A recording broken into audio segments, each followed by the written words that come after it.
Hello, everyone, and welcome back to the Unexplained Diaries. Here on this channel, I share real life encounters with beings from beyond the skies to help you unwind and drift off to sleep. Before we dive in, I would love to hear from you. Leave a comment and let me know where you're tuning in from. Now, find a comfortable spot, relax, and let's begin. I was halfway through a double shift when it happened. I drove delivery vans for a courier company.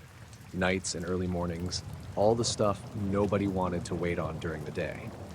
That night, I'd left the Bronx hub around 2:10 a.m.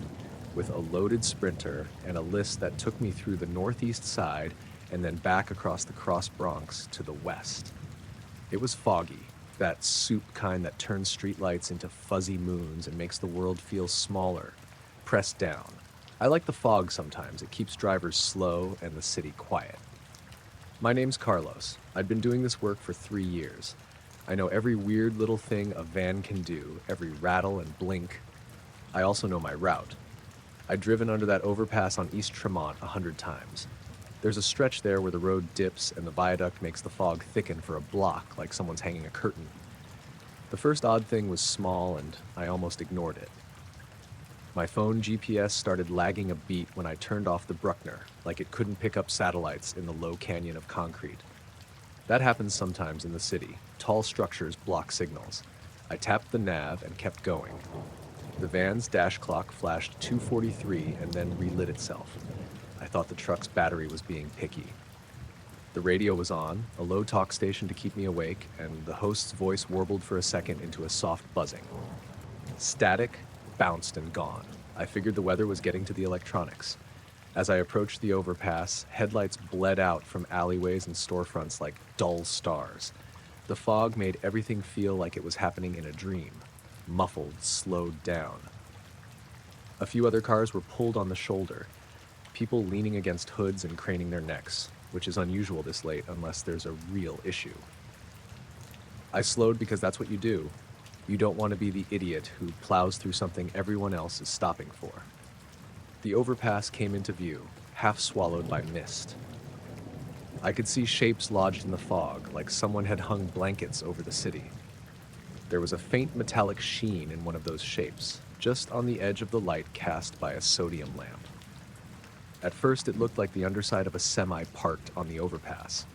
Then I realized it wasn't on the overpass.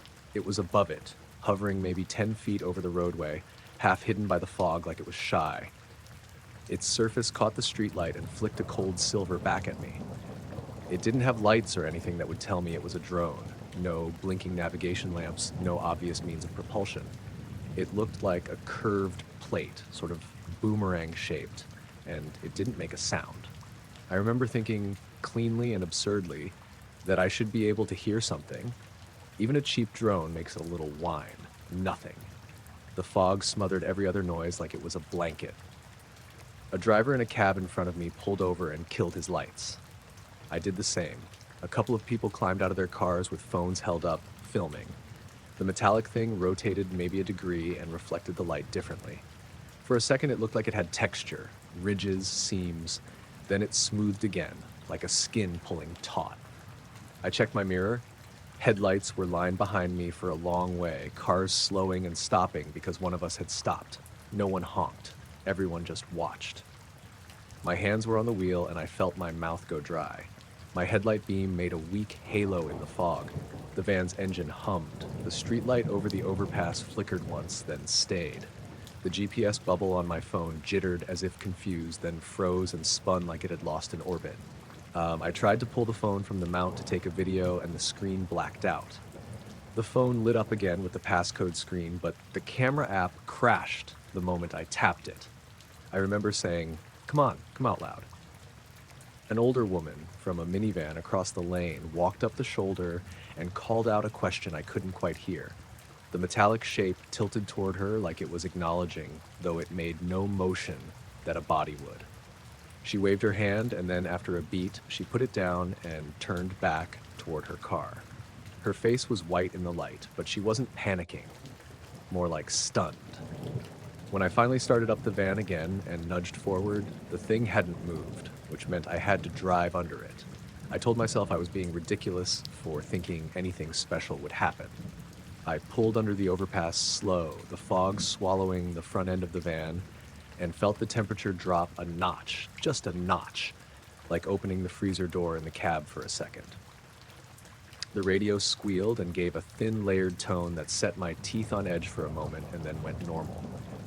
My left turn signal blinked twice and the dash dinged like someone tapped it. The metallic shape was directly above the roadway, the silver reflecting off the wet asphalt. For an instant, I thought I felt pressure on the van's roof, a lightness that made my hair prickle. I glanced at the GPS as I came out the other side, expecting to see the spinning blue dot come back to life on the route. Instead, the map recentered, and the nav announced, calm and wrong, recalculating, proceed to the highlighted route. My heart did that small flip you get when you step on a hidden hole.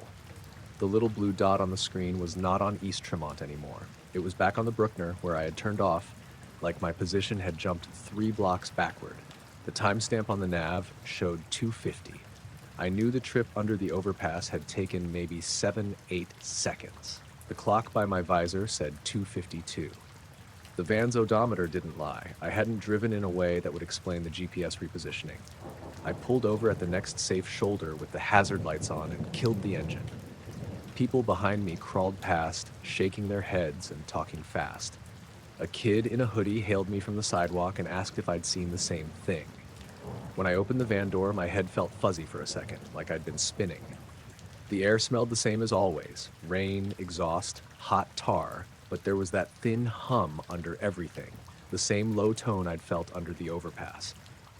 My phone had reconnected to the network by then. Messages stacked up, texts from dispatch asking where I was, 2 missed calls. My navigation history was a mess. The app logged my position as having jumped and then returned and then skipped again. I told dispatch I needed a minute, said I'd been delayed, kept it simple. The kid who'd hailed me told me his watch had pushed forward 5 minutes and then reset. A woman from a hybrid behind me said her car clock had flashed 12 and then lined up with the streetlight time. Electronics were acting up across the board. I finished my route because that's what you do when you work nights. You keep going. The fog thinned little by little as the shift wore on and the skyline began to take on the hard edges of dawn. The weirdness receded like tidewater. A couple of other drivers called later to compare notes, and their stories matched in the odd, useful parts. A metallic shape over an overpass, no sound, phones glitching, clocks wrong. People who weren't out there that night later said they saw nothing, and that was fine. It was easier to pretend you'd missed it or that it had been a misty highway light. When I got back to the depot at 6 a.m., my supervisor, Carl, looked at the log and raised an eyebrow. He said GPS glitches happen, weird power surges happen, fog does funny things. He had seen stuff in 20 years, frozen bridges, drivers asleep at the wheel, angry customers with keys. He didn't scoff, but his face was the kind that wanted to move on. We all did. We stacked the parcels, drank stale coffee, made jokes about phantom overpasses. At home that afternoon, I checked my instrument cluster out of habit. The van had no damage, and the roof, where I'd felt that light pressure, was clean. I tried playing back the dash cam footage. The file had a gap of about 20 seconds where, for no reason, the image went black. There was no sound during the missing section either. I've never had footage up and die like that without corrupting the whole file. I told my brother about it over the phone, and he laughed, half convinced I was pranking him, then got serious when I told him about the clocks and the GPS. He said maybe it was a military test or some tech people with a new toy. I wanted that to be true. I wanted a tidy answer. It didn't come. I still drive that route. I drive under that overpass with my hands on the wheel and the radio on low. I slow down a little more than I used to. Every once in a while, when the fog rolls in thick and the headlights smear into the night, I think I feel that subtle drop in temperature, like the breath of something passing over. It isn't dramatic. No beams of light, no dramatic vanishings. It's small and precise, the sort of thing that makes you second guess what you think you saw.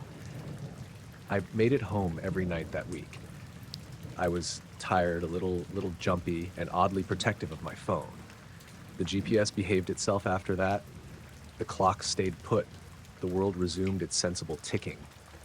But I still have that sense sometimes, opening my dashboard, that there's a notch of the world where the map can hiccup, where time blinks and the blue dot chooses to lie.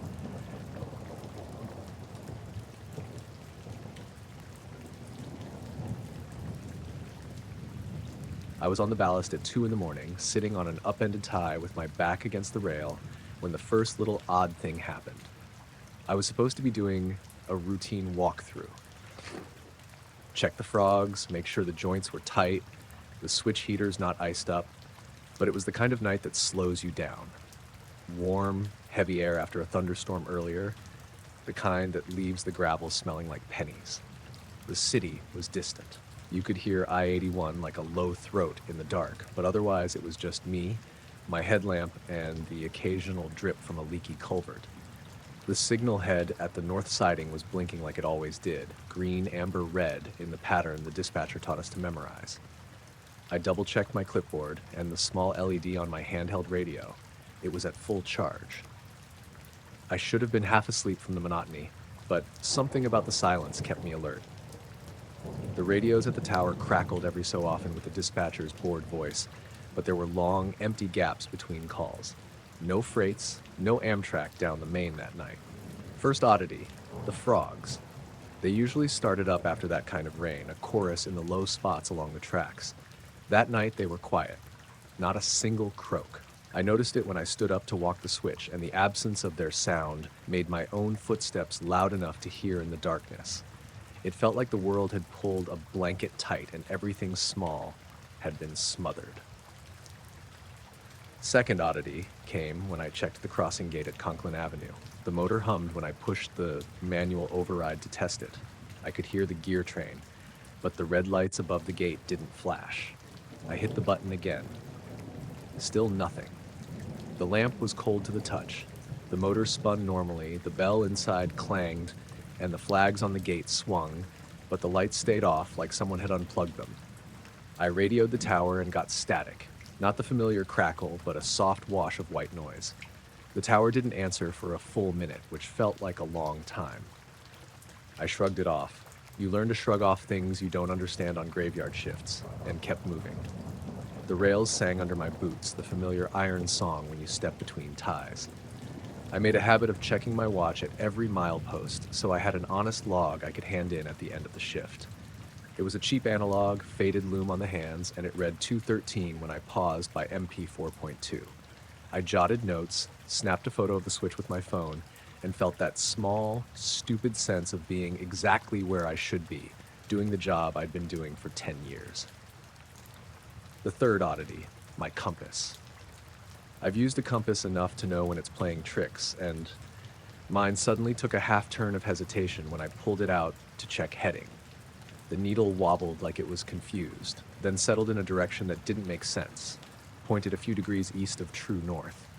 I tapped it and brought it up to the north rail. Maybe a stray magnet in a toolbox, I thought. I stood there and looked at the sky. The clouds had thinned to a thin lattice of stars, and Orion was where he usually is this time of year. Still, the compass kept that little bit of wrongness, like someone had nudged it and left it out of true. It wasn't until I was halfway through the siding with my lamp beam cutting a tight cone across the ties that the main event happened. I'd stopped to wedge a small rock under a loose spike and was hunched over, headlamp angled down, when the world lit up.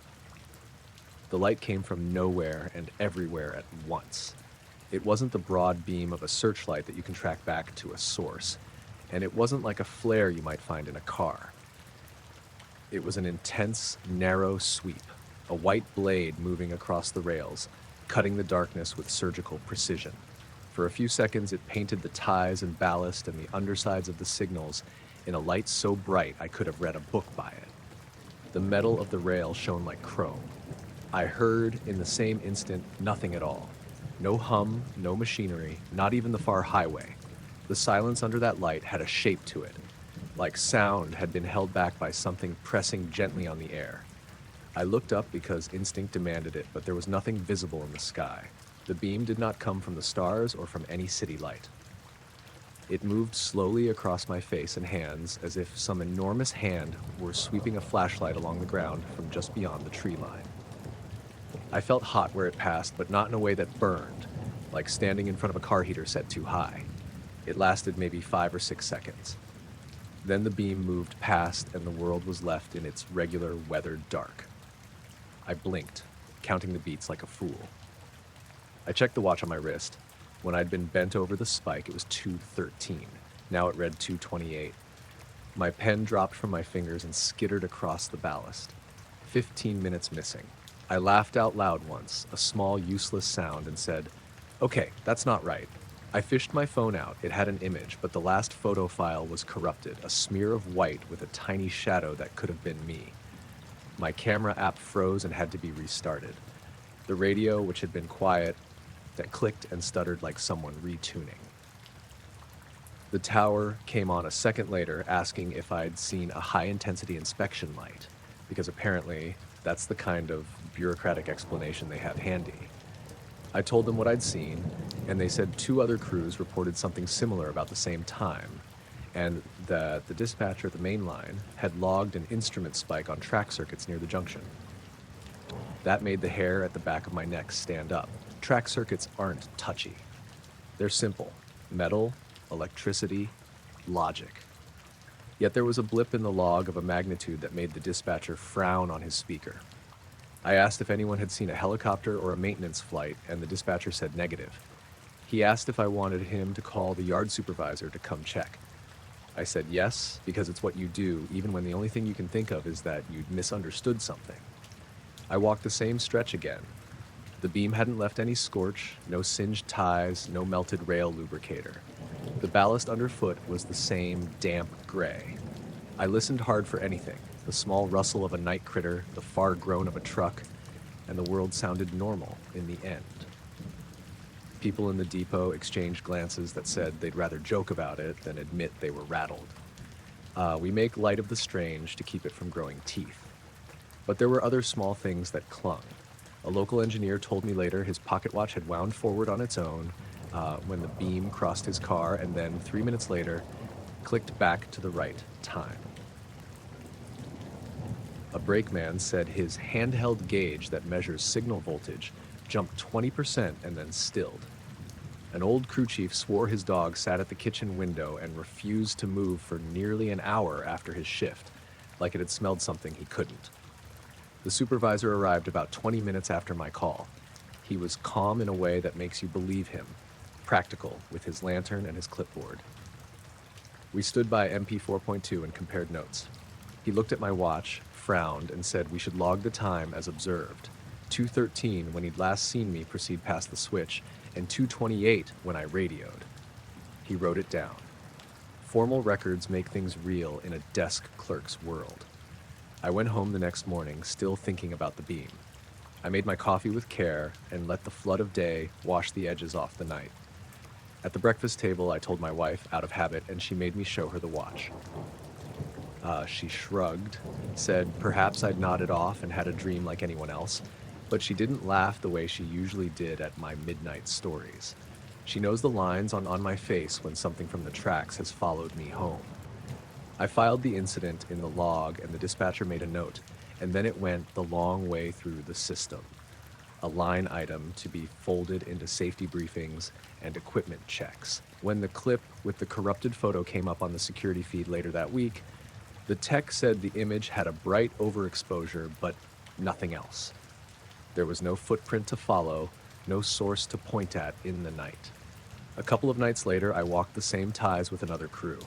The frogs had come back, the crossing lamps flashed, my compass behaved. Life resumed its little noisy insistence. You learn to accept that the world is larger than your explanations, that sometimes small fractions of your night will be odd like a song with a wrong note.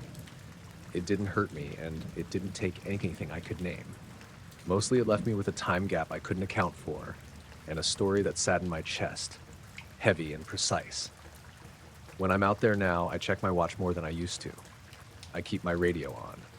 Sometimes on a humid night when the air hangs low and the city hum is thin, I can feel for a second like a hand is sliding a flashlight across the yard, and I make myself steady. You get better at living with missing minutes the way you get better at tying knots. Careful, methodical, because the world will always give you a small piece of its unreadable self and expect you to keep going.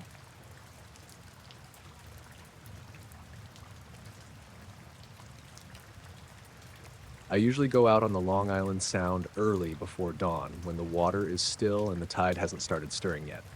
That morning it was hazy, with a thin fog rolling off the water, and the moon was a pale sliver, barely lighting the horizon. I had my small aluminum boat tied to the dock at Port Jefferson, my tackle boxes loaded, and I was looking forward to a couple of hours fishing before the sun crested the eastern sky. I pushed off and let the boat glide, using the oars to get into deeper water. The water was smooth, almost glassy, and the fog muffled everything. No gulls, no distant boats, nothing but the soft slap of water against the hull. I'd gone maybe a quarter mile out when I noticed it, a reflection in the water that didn't match anything around me. At first, I thought it was just a buoy catching the moonlight, but it was too big, too bright, and it moved. I stopped rowing and squinted through the fog. It was just above the surface, hovering maybe 10 feet over the water, and it was reflective, almost like polished metal. But it didn't look like a boat or a buoy. No lights, no motor, no wake, nothing. I turned the boat slowly to get a better look, and the shape shifted with me, staying roughly the same distance away, following. I thought maybe it was a seagull, glinting in the moonlight, but it didn't make a sound, and it wasn't flapping. I grabbed my flashlight, a mag light I keep in a waterproof case, and aimed it at the object. The moment the beam hit it, it jerked straight up, faster than anything I've ever seen, and vanished into the mist. There was no splash, no streak of condensation, nothing. 1 second it was hovering there, the next, gone. I blinked, shaking my head. Maybe it was a trick of the fog, a reflection of the dock lights far behind me, but my stomach sank in a way that made me grip the oars tight. I kept moving slowly, trying to see if it would reappear, scanning the fog. For a few minutes there was nothing. The water was calm again, the silence thick. I could hear my own breathing, my pulse, and the faint lapping of water. Then it happened again. Out of the corner of my eye, a bright, reflective shape appeared on the horizon, barely visible through the fog. I froze, my hands gripping the oars. It stayed there, just hovering, following me silently. I tried to calculate distance and size. It was hard because there were no reference points, just fog and water, but it seemed huge compared to my little boat. I didn't want to move closer. Something in me told me to stay put, but I couldn't look away. I aimed the flashlight again. It jerked upward sharply, then tilted sideways, moving at an angle so fast I lost track of it. When I looked back toward the horizon, it was gone. The fog had thickened slightly, the world reduced to a narrow circle around my boat, and nothing stirred. I started rowing toward shore, cautiously, keeping my eyes on the fog. Every now and then I thought I saw a shimmer in the mist, something reflecting light at impossible angles, but each time I blinked, it was gone. I couldn't hear any motors, any birds, any wind, just the water around my oars. My watch told me I'd been out only 10 minutes, but the light, the shape, and the timing didn't make sense. My head kept replaying the moment it shot upward. It moved too fast, too deliberately to be natural.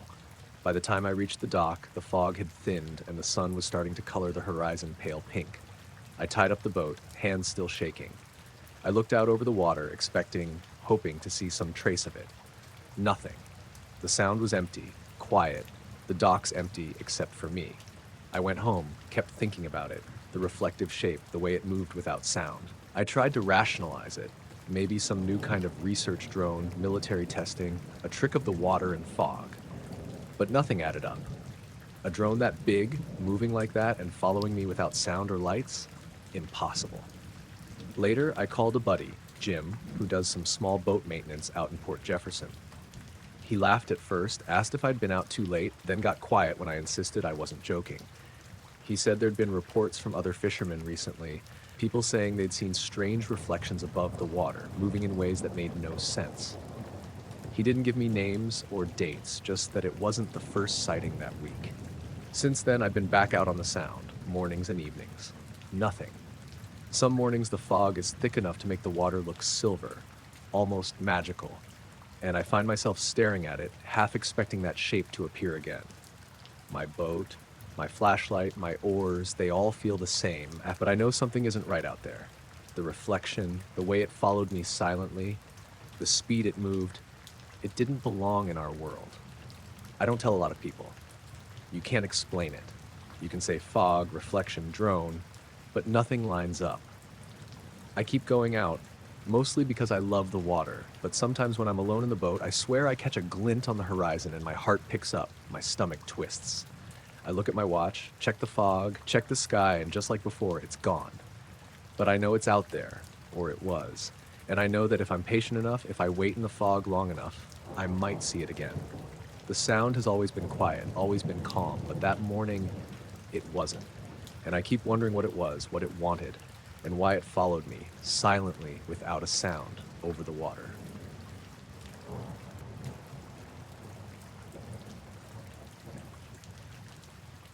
I was walking the service road above the dunes because I couldn't sleep.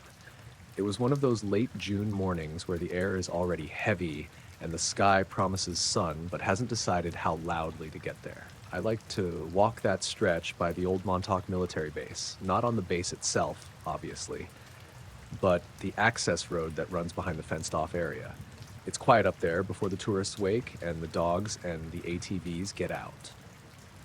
I usually go at dawn to see the light come up over the sound side, but that morning the tide was low and the beach smelled like kelp and fried plankton, and I needed the sound of the waves to slow my thoughts. My name's Eli. I run the bait shop on Montauk Highway when I'm in town. I'd worked a late shift the night before and couldn't get comfortable, so I grabbed my windbreaker and headed out around 3:45. The sky was a dull gray with a smear of orange starting east toward the horizon. There weren't many people. One fisherman set up near the rocks, a couple in sleeping bags on the far end of the beach, and a jogger who turned around when he saw me. The place felt familiar and small in that in-between hour. The first odd thing was the wind. There wasn't any. The dunes are usually noisy with wind and the dry whisper of grass. That morning, the grass lay flat and the ocean was a soft, steady hiss instead of the normal crash. I noticed it because the sound changed in a way that made me look up. Then I saw the ripples on the water, delicate, oddly regular, and for a second I thought a boat must be out there in the fog. There wasn't. No silhouette, no wake. I kept walking, hands in my pockets, and tried to tell myself I was just tired. My phone said 3:52, but the battery was down to 19% for no reason. That was the second small oddity. I switched it off after a moment because I didn't want to waste the little charge. It was one of those cheap meters, and it never liked cold. The clouds were low and patchy, the kind that eats the first light. It felt like the day was holding its breath.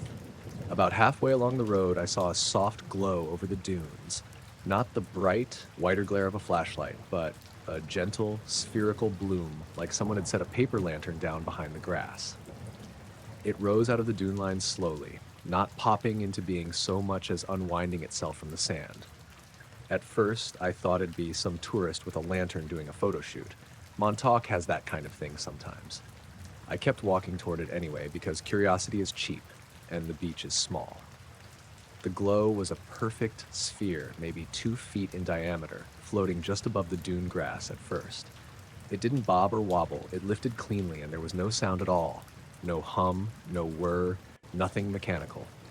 The only thing I noticed besides the light was a faint ozone smell, like after a thunderstorm but sharper, metallic. That smell hit me before I even saw the sphere clearly. It made my tongue taste like pennies. When the sphere rose above the dunes, it didn't have a clear edge the way a lamp does.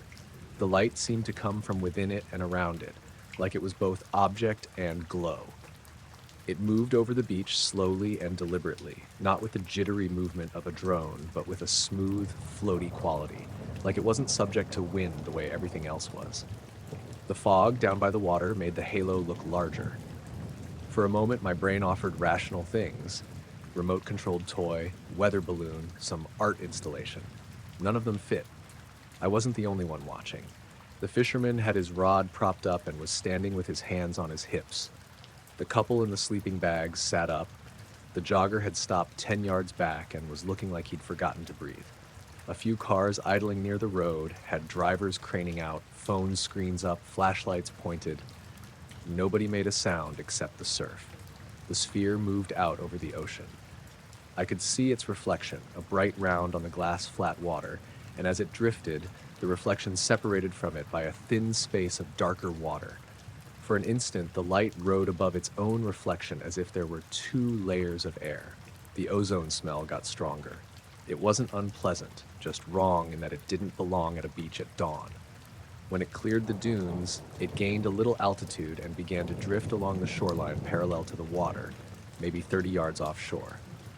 The way it moved was so calm it felt rehearsed. It kept steady acceleration and speed, which made everything look staged, except it wasn't.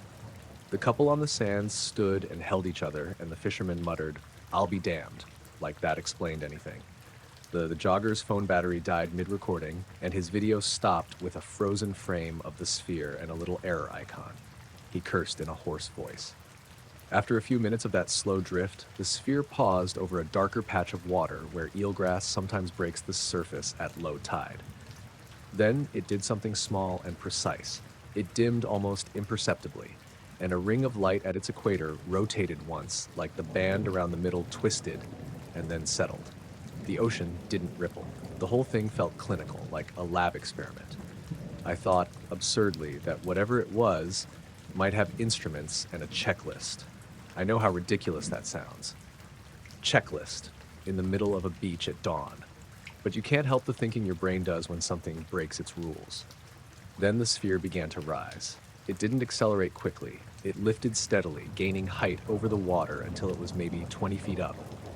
The reflection thinned out on the water and then pinched off, and for a second I could see stars that the cloud had been hiding. The sphere drifted away from shore and over the mouth of the bay, like it was going out to sea. As it moved, the smell of ozone followed, just faint enough that I kept worrying I was imagining it.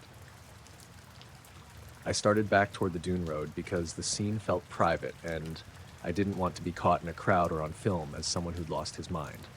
Halfway up the path, I heard a sound for the first time. Glass on glass, thin and far, like the clink of ice in a glass. It wasn't close enough to be from any of the people on the beach. I stopped, looked back, and saw the sphere as a dot in the gray sky. It was heading straight out, no faltering. The jogger came up behind me and said, "Did you get any of that?" He sounded small. His hands were trembling a little, like he'd been holding something way too hot. I shook my head. My own voice felt like someone else's. At the top of the dunes, where the road curves around the fence line of the old base, I noticed a second oddity. The maintenance gate to the base had been padlocked for years, but this morning its chain lay slack and the lock was on the sand at its feet, untouched and closed. That made no sense. I know the gate. The county checks it. I walked up and kicked at the sand around the lock to see if someone had been there and left tracks. There were none. The sand was half-inch crusted from dusk and the wind, unbroken. It made my skin feel like something had been rubbed along my arms. I stood there for a long time, hearing the ocean and a far gull and nothing else. Eventually the sphere disappeared over the horizon, as if the sky had simply swallowed it. The light fell away, the fog thickened a touch, and the world righted itself by degrees. Wind coming back to the grass, a dog far down the road barking, a plane making a small sound like a bee. The jogger looked at his phone with an expression I knew too well. Embarrassed, because you want validation and you don't want to be seen as crazy. I walked back to my car, slow. My phone's battery had stabilized at 12% and the screen showed no new messages. When I turned the key, the dashboard clock blinked and went to 4:21, though the shop clock at the bait store later told me I'd left at 3:45. I blamed road time and old electronics because that's what you do when you want to keep your bearings. Work that morning ran the usual way. People came for bait, for beer, for that early hard coffee. The town felt normal, small and useful and stubbornly ordinary. A woman buying morning clams asked if I'd seen any weird lights on her way in from the east end. She'd seen nothing but fog. A fisherman told me his buddy offshore swore he saw a ball of light, but his binoculars fogged. People passed by the topic like it was a math problem no one wanted to solve. That night I lay awake thinking about the sphere, thinking about the silence that preceded it, and the way the ozone smelled like metal. It wasn't threatening in a cartoon sense. No beams, no tractors of beam lights, no forcible taking of anyone. It was quiet and precise and too controlled. There was a patient intelligence to the motion. That was the thing that made me uneasy. How ordinary it seemed while being utterly outside ordinary rules. I didn't tell many people at first. When you start describing a glowing sphere that drifts over the sea and leaves the air smelling like pennies, faces fold into sympathetic comedy or buy you coffee doubt. My buddy Marco laughed and said maybe we'd both fallen asleep at our posts. My sister sent a string of crying, laughing emojis when I tried to sketch the thing and texted her a photo from a stock site of a lantern and asked if it looked like that. It didn't. I went back to the dunes a week later at dawn, the way some people go back to a road where their car broke down to see if anything left a mark. The sand showed only wheel ruts and dog prints. The padlock at the gate was solid and the chain taut. The fisherman was there again, the same man maybe, and he waved. He'd seen nothing since. The jogger's phone still had that error icon where his footage had ended. Sometimes I'll stand on the bluff at dusk and watch the horizon and think about the quiet. I still smell ozone in thunderstorms and wonder if it's a memory traction, if our noses keep a record that our minds won't. The sphere didn't offer itself up for study. It came, it moved, it left, and life went on. I made my deliveries, sold bait, fixed hooks, and night I walked the same service road because it was where I had seen the world do something it hadn't promised to do. The ocean kept its own counsel, the sky rolled toward morning, and somewhere out past the break, the water reflected light the way it always had. It was a Tuesday in July, the kind of humid that made you feel sticky even after you took a shower. I was walking home from the bar on Lark Street, a slow, stupid walk, bottle in a paper bag, shoes squeaking on the sidewalk, because my car was in the shop and I like stretching my legs when I can. The city smelled like pizza and cut grass and the kind of diesel that comes off the buses. It was around 11:30 by the deli clock as I passed the corner of Madison and Henry. People were still sitting on stoops, windows open, radios leaking music. I noticed the first thing before I even saw anyone stop talking. The sound dropped out. It wasn't a gradual hush. 1 second there was a guy on a porch telling a story. The next there was this empty, thick silence, like someone pressed a hand over the city. You could hear your own breath. A couple of people looked up at the same time like we just learned how to see. A kid 20 feet ahead of me froze mid-step. I kept walking because that's what you do when you think you're alone and being weirded out. Then a woman on the corner tapped the metal box of the streetlight and cursed. And the whole lamp popped, then went dark. Her phone lit just long enough to show her face, and then it blinked off. A man at a bus stop shook his head and said, "Must be the grid." But he had this look of disbelief. By the next block, there were more lights out. The whole block between State and Broadway had gone black, like someone had cut a sheet of night across the street. Car radios fracked into static when drivers tried to crank them. Inside a corner deli, the neon went dead, and the refrigerator hummed a higher, thinner note for a second, before everything settled into quiet again. Someone in a second-floor apartment shouted down that their TV had gone out mid-game. I kept my head up and watched people start to gather. A cluster formed near the bus shelter, neighbors I'd seen before, guys who work nights with the sanitation crew, a woman with her laundry basket still in her hands. Someone pulled out a cigarette and struck a match, the small flare looking ridiculous in the dark. There was no panic. Mostly there was this animal curiosity, that slow spread of people who wanted to compare notes. Then the phones came alive with nervous tapping. For a minute, the tiny white screens made a constellation of faces lit in blue. Signal bars dipped for half a second, then came back like nothing had happened. That made people laugh, a brittle sound that didn't last. A kid took a video of the darkened street, and the laugh cracked off his lips like an afterthought. The first strange physical thing that pushed past curiosity into real unease was the birds. There used to be pigeons roosting on the ledge of the old bank building by the Hudson. That night, when the lights went out, every one of them launched at once. Normally, birds are loud and messy when they take off. These were quiet, like someone had muffled their wings. They vectored east and then stopped, hovering in the wash of the last traffic light like someone holding up a sheet. Then, as the people watched, the pigeons dispersed and the noise went with them. Nothing, absolutely nothing, like the city had been put into a soft pause. It's impossible to describe the blue without sounding like a cartoon. It was pale, like the inside of a glow stick, only cleaner, less chemical. It appeared above the city in a way lights rarely do. Low, not at aircraft altitude, but just above rooftop level. I saw it first as a smear out by the river, then it moved, or maybe it was always moving and I just caught up with it. People pointed. Someone said, "Is that a drone?" But there was no sound, no rotors, nothing mechanical. And drones don't throw that kind of color. They aren't supposed to look like this. Quiet, steady, not blinking. The glow drifted east along the river, moving like a hand pulling a sheet, slow and deliberate. It lit the water in a pale wash, made everything it passed look slightly washed out and too bright at the edges. Folks stopped in the middle of the street and held their phones up, trying to film. But the little cameras sucked the light into a smear, and the footage looked flat, like someone had filmed through fog. A woman in a summer dress had her hair pinned back with a clip. When she raised her hand to shade her eyes, the light reflected off the metal like mercury. People began to say things that made less sense the more they were repeated. "It's just some promotional drone," a man with a bike said, as if the city would advertise this way. The woman from the deli shook her head and said she'd seen lights like this once before when her boss worked overnight at the airport, and it was only once. Someone else said their neighbor across the park had photos from the 90s of lights that looked the same, a thing grandparents whisper about.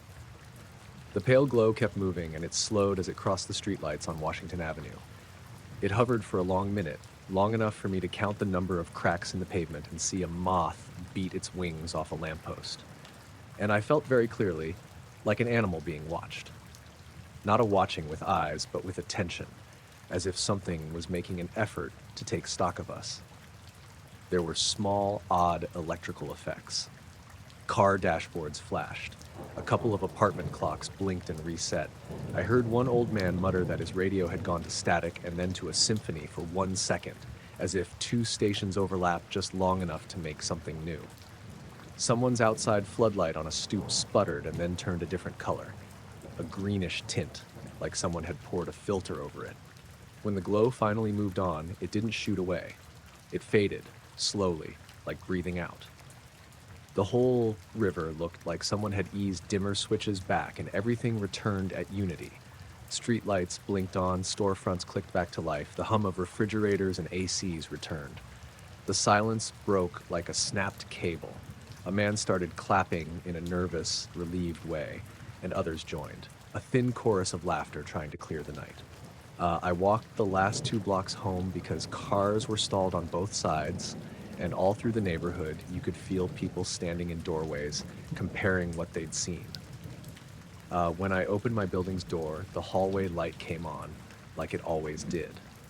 The elevator was stuck between floors with a group of college kids in it, red-faced and talking over each other about how their phones had all set themselves to 1 a.m. and then snapped back. My apartment building's old analog clock on the wall read 11:28. My phone said 12:31. I shrugged, told myself the bars had glitched. Heat, humidity, messing with things. A small blackout.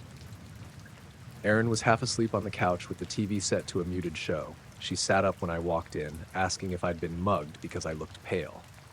I told her about the light and the birds and the way the city went quiet, and she made me say it all without interruption.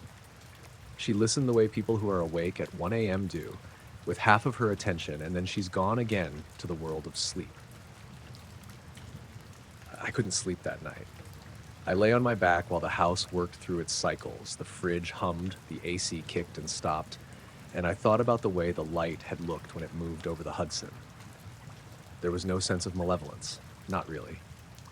It felt like a presence that had nothing to do with me and everything to do with the city itself, as if it was reading the place like a page. The next morning, the news ran with the story, but very low on the crawl. Electrical anomaly reported downtown. Con Edison investigating. One anchor said like it was a boilerplate. Neighborhood groups on social media filled up with people who'd seen the same thing. Varying accounts, blurry photos, jokes. Someone posted a grainy video of the glow reflected off the river. You could barely make it out. A utility worker commented that no transformers had blown, that the outage had been localized and temporary, and that crews found nothing wrong. A lot of people wanted an explanation and got the company's calm words instead. A few of the small things stuck with me and didn't get explained. My smartwatch, which is usually obsessively accurate, logged a 15-minute gap where nothing recorded. I had walked home, but the chart showed me stationary. Mrs. Kearney from the second floor told me her old clock radio had tuned itself to a station she didn't have access to and played something classical she swore she'd never heard. Across the river, a friend who works the night shift at the port said the buoys had registered a spike on their sensors and then settled like nothing had happened. The pigeons? A neighbor in a top-floor apartment said that her roosting birds migrated for a week after that night and didn't come back for days. I started to notice other nights when things would go quiet in the city for a second. Not a blackout, not a power hiccup. More like the world was clearing its throat. Sometimes there'd be a low hum you could only feel in the teeth. Sometimes a flicker of pale color on the water if the humidity was right. I don't tell people much anymore. It sounds odd spelled out, and most of the time people want a tidy answer. They want the utility company to say transformer, they want to be told it was a drone show, or reflection, or kids with flashlights. I want that too, sometimes, the clean remove of explanation. But the blue light came low and quiet over the river and took its time looking at us before it left, and we were left with our ordinary lamps and our ordinary hum of appliances and a weird little pause in our nights. It felt like the city had been under a soft, inquisitive gaze, and then whatever had been looking moved on like a thing that had finished reading a page and closed the book.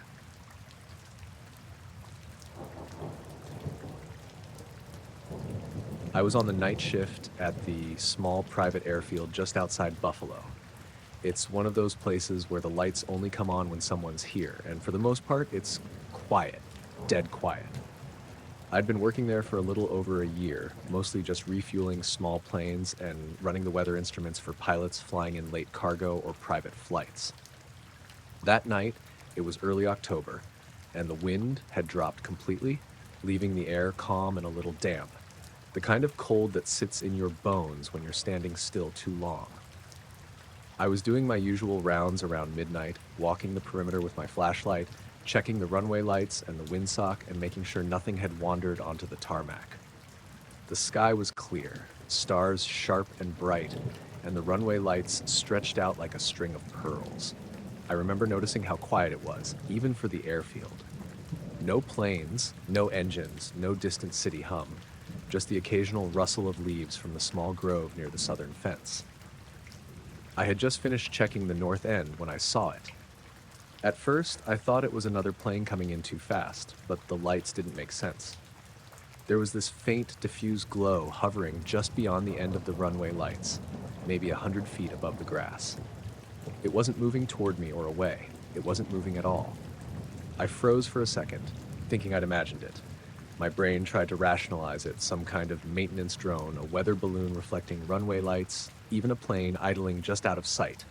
But as I blinked, the glow was still there, perfectly still and solid. Not flickering like a light bulb, not moving like a drone, just there. I pulled out my radio to call the office, trying to keep my voice steady. Control, this is Mike at the South Tarmac. You seeing anything on your end? There was only static. My stomach sank a little. Usually I'd hear someone even if they were half asleep. I took a step closer, trying to get a better look. It wasn't like a plane at all. There were no visible wings, no tail, no landing gear, nothing that should have been holding it in the air. It was just a dark, solid shape outlined against the faint lights of the runway, bigger than any plane I'd worked with there, and silent. Absolutely silent. I raised my binoculars, expecting to see a helicopter or some sort of experimental aircraft. Nothing. The shape was almost featureless, just this looming presence sitting in the air, perfectly still. My first thought was that maybe it was a reflection off the clouds, but there weren't any clouds. The sky was clear, the stars visible, and the runway lights weren't reflecting anywhere near that height. I blinked again, looked down for half a second to jot a note in my logbook, and when I looked back, the shape was gone. Totally gone. No glow, no outline, nothing. I swore aloud, expecting it to maybe reappear. I shined my flashlight toward the end of the runway. Nothing. I went back to the control panel to check the instruments. The radar there is nothing high-tech, but it picks up anything above the runway that's sizable enough, and the screen was showing a blip, a large stationary object hovering just where I had seen the shape. It wasn't moving at all, but the instruments were registering it like it existed in the airspace, completely solid. I stared at that blip for what felt like a minute, then it vanished too. Not gradually, just disappeared. My heart was racing at that point, and I kept muttering to myself, trying to rationalize it. Maybe some kind of interference, a glitch in the radar. I double-checked all the instruments. Nothing. Everything else looked normal. I decided to walk the runway end again, just to be sure. My flashlight beam cut through the damp air, and I scanned every shadow, every grove of trees along the perimeter. No movement, no glow, nothing. I even climbed the small control tower to get a better vantage point. From up there, the airfield looked normal, perfectly ordinary, but there was that strange feeling in the pit of my stomach, like the place had shifted just for a few moments. I called my supervisor on his cell, careful to keep my voice calm. "Hey, Bill, you ever seen a hovering object over the runway? No sound, just stationary?" There was a long pause. He laughed nervously. "Mike, it's a private airfield. Nothing flies around here at night except small planes and maybe a drone someone's messing with. You okay?" I didn't press it. He didn't sound worried, but I could tell he thought I was seeing things. The rest of the night, I stayed on the tarmac, checking the lights, scanning the sky, but nothing else appeared. Every now and then, I'd catch a trick of the light or a shadow that made me think I saw it again, but it was gone the instant I focused. By morning, when the first planes came in, everything seemed normal. The instruments checked out. The runway lights were fine. I kept expecting to see some evidence, scorched grass, tracks, but there was nothing unusual. When I told a few coworkers later, they all laughed it off, joking about Mike's ghost plane or sleep deprivation. But the instruments, the radar, hadn't lied. Something had been there, large and stationary, and now it wasn't. Weeks went by, and I kept thinking about it every night when I drove home from work. I tried explaining it to myself as a drone, a hallucination, a glitch, but nothing fit. The shape, the size, the absolute silence, it didn't match anything I'd seen in my years at small airfields. I still work the night shift. Sometimes, when it's quiet and the lights stretch out across the tarmac, I catch myself scanning the airspace, waiting for that glow to reappear. It hasn't yet, but the feeling remains. That night, the world felt slightly off, like something had been there, real, and left without a trace, leaving me to wonder if I'll ever see it again or if it was never supposed to be seen at all.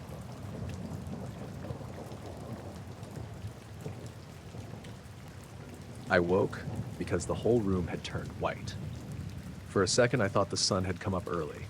My phone said 3:07 a.m., and the bed smelled like cedar and coffee grounds from the night before. But the light pouring through the windows was wrong. Too clean, like someone had slid a sheet of paper over the landscape, and everything beyond it was flat and bright. It hit the cedar floorboards and made the knots in the wood look like black eyes. I sat up, heart thudding, and for a minute, I just listened. There was no wind in the pines, no loons or frogs on the lake, not even the usual whisper of the road far down the hill. The silence was the first thing that told me whatever this was, it wasn't ordinary. I'm Mark. I'd driven up to a little cabin outside Lake Placid to write. "Get away from screens" was the line I'd given my coworkers, and I was supposed to enjoy the quiet. This was different quiet. I pulled on jeans and an old sweatshirt and cracked the back door. The brightness hit me full on, like walking into a lit room from a movie theater. Outside, the yard was bathed in white. The trees didn't cast normal shadows. They were silhouettes with a kind of hard edge. I expected to see something. Maybe a truck with its high beams on, a neighbor with a spotlight doing target practice. But there was nothing. Not a single headlight, not a flash of movement, just the light hanging in the low space above the treetops, making the fog over the lake look painted. It was silent in a way that made me notice my own breathing. There was a taste in the air, metallic and clean, like after a thunderstorm but without the rain. My keys felt heavy in my pocket when I took them out. I walked down the path toward the lake because it felt stupid to stay on the porch and pretend nothing was happening. The boards under my feet were warm from the day, which made the whole scene feel odd, warm wood and bright, cold light. The lake was mirror smooth. The glow was reflected across the water in a broad, washed-out band that didn't move with the slightest ripple. Sometimes lake reflections wobble, especially at night. Boats, wind, insects. But this was a smooth sheet of light that looked like the underside of a cloud. I could not, for the life of me, tell where it began or ended. Out on the dark water, there was no silhouette, no craft, no glow source. If there had been, there would have been wake or light or heat or sound. There was none. My phone read, "No service." I half expected it. Cell reception in that part of the Adirondacks is petty at the best of times. What threw me was that the battery had dropped an impossible amount. It had been at 84% when I'd shut it in the kitchen. Now it was down to 12 and getting warm under my hand. I pocketed it and kept going. I walked the shoreline until my sneakers hit damp sand and then stopped. The woods on the far side were black, but there was this thin band of brightness above them, stationary, like somebody had placed a lamp on a low shelf and left the room. I remember thinking of a theater curtain before a show rises, the way the stage is lit and everything behind it is in shadow. That's what it felt like, a stage with the audience yet to enter. A small sound broke the stillness, the faintest crack of something under tension, like ice very thinly forming, but there was no ice in early September. Then nothing again. The sound made my hackles rise. It was the first weird thing that was actually audible. Not long after, there was a second oddity I'd later replay in my head. The old wind chime hanging by the back stoop started swinging without a breeze, its metal tubes clinking once, twice, in a rhythm that didn't match any wind I'd ever heard on that property. I stood there and watched the aluminum tubes wobble and then stop as if they'd been nudged and put down. I thought about the dogs that sometimes came from the neighbor's kennel, barking at coyotes, barking at cars, and realized they were utterly not barking. No dogs. No coyotes. No trucks down on Route 73. The only sound was the faint mechanical hum I felt more than heard, like a refrigerator compressor a long way off. It was steady and low, and it vibrated the fillings in my teeth a little. I went back to the cabin, checked the porch light, flipped the breaker, nothing. The breaker box was normal, but the porch lamp stayed dark. My hands shook when I opened the tiny kitchen drawer to grab a flashlight. The flashlight itself had a charge, but when I clicked it on the beam, came on weak and blue, like it was filtered through frosted glass. It made the white on the counters look yellow. I walked back outside with the flashlight and scanned the tree line. My breath fogged in front of my face, even though it didn't feel cold. There was a faint shimmer at treetop height on the eastern shore, where the state land cliffs dropped down toward the lake. But whenever I trained the beam that way, it collapsed into ordinary dark. I tried the binoculars and could not find the edge of the light. Looking felt ridiculous, like squinting at the sun through a coffee filter. I told myself it was probably some boring explanation. I asked myself the usual litany. Was it a hangar with training lights on? A helicopter hovering and the rotors muffled by fog? Floodlights from a distant film set? None of those fit. I'd been around enough aviation and film to know the sound and work patterns they make. This was not any of that. I went back inside and did something I've done 100 times. I brewed coffee. The kettle sang in the otherwise quiet place. The sound anchored me. I sat at the little table and watched the steam and felt my pulse slow a bit. The clock on the microwave blinked 00 like an old VCR. It had power but would not set. My watch, a cheap field watch, read 3:08 when I looked at it and then, without moving, ticked forward to 3:32. I could not explain that. I didn't sleep any further. I sat at the window and watched the lake like an idiot. After a while, 10, 20 minutes, I don't know, the brightness thinned at the edges. It was like watching someone zoom a camera out. The center remained bright, but the body of it narrowed and then dissolved into the air. For an instant, the whole space felt like someone had exhaled. The hum eased. The normal night sounds came back slowly, starting with a single distant bark, then crickets, then something heavy rolling in on the road far off. A truck. Morning came flat and ordinary. The sky was pale blue and cold. Birds were noisy as if to make up for the silence of the night. The lobster trap of autumn smell, damp leaves, cedar, river, was waking up. I checked the yard. There was no scorch, no melted grass, no torn branches. The ground where I'd stood by the water was unmarked and damp. The chime by the porch had a slight bend in one tube as if someone had leaned on it, but it was nothing conclusive. I packed up mid-morning. I felt ridiculous and hollow at once. I drove the Jeep to the main road and turned the radio on. For the first 10 minutes, the signal fuzzed like it had been playing through a film projector.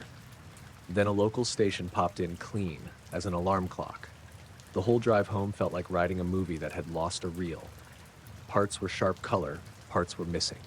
At the gas station in town, I checked my phone. It synced immediately and showed my messages. 2 from my boss asking if I'd met the client in town. 1 from a friend saying, "You see the lights?" I stared at it and typed back, "I saw something. Weird." Couldn't explain it. He sent a thumb up emoji and, "My cousin saw it over Mirror Lake. Lights bright as day. Everyone's talking." I cleaned the mud off my boots when I got to the driveway. Erin was in the kitchen making sandwich dough and asked if I'd had a good trip.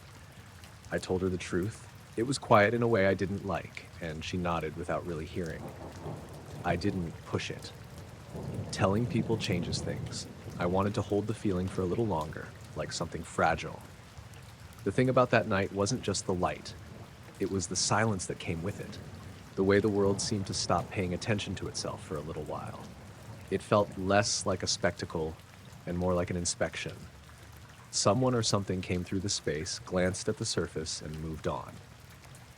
I don't know what it meant. I know only that I woke to a white that didn't belong at 3 a.m., that the woods were unnatural in how they listened, and that, when I left the place behind, the ordinary noise of people and engines and small appliances felt like a relief. Weeks later, I still check the window some nights. Sometimes the dark seems thinner, like paper you could slide a finger through. Mostly, I go about my days. The manuscript got another paragraph or 2. My boss asked if I'd like another week away, and I said no. There are things you can explain and things you can't. I drove out for the silence and returned with a bright shape burned into the back of my skull. A thing that sits where a neat answer should be and refuses to move.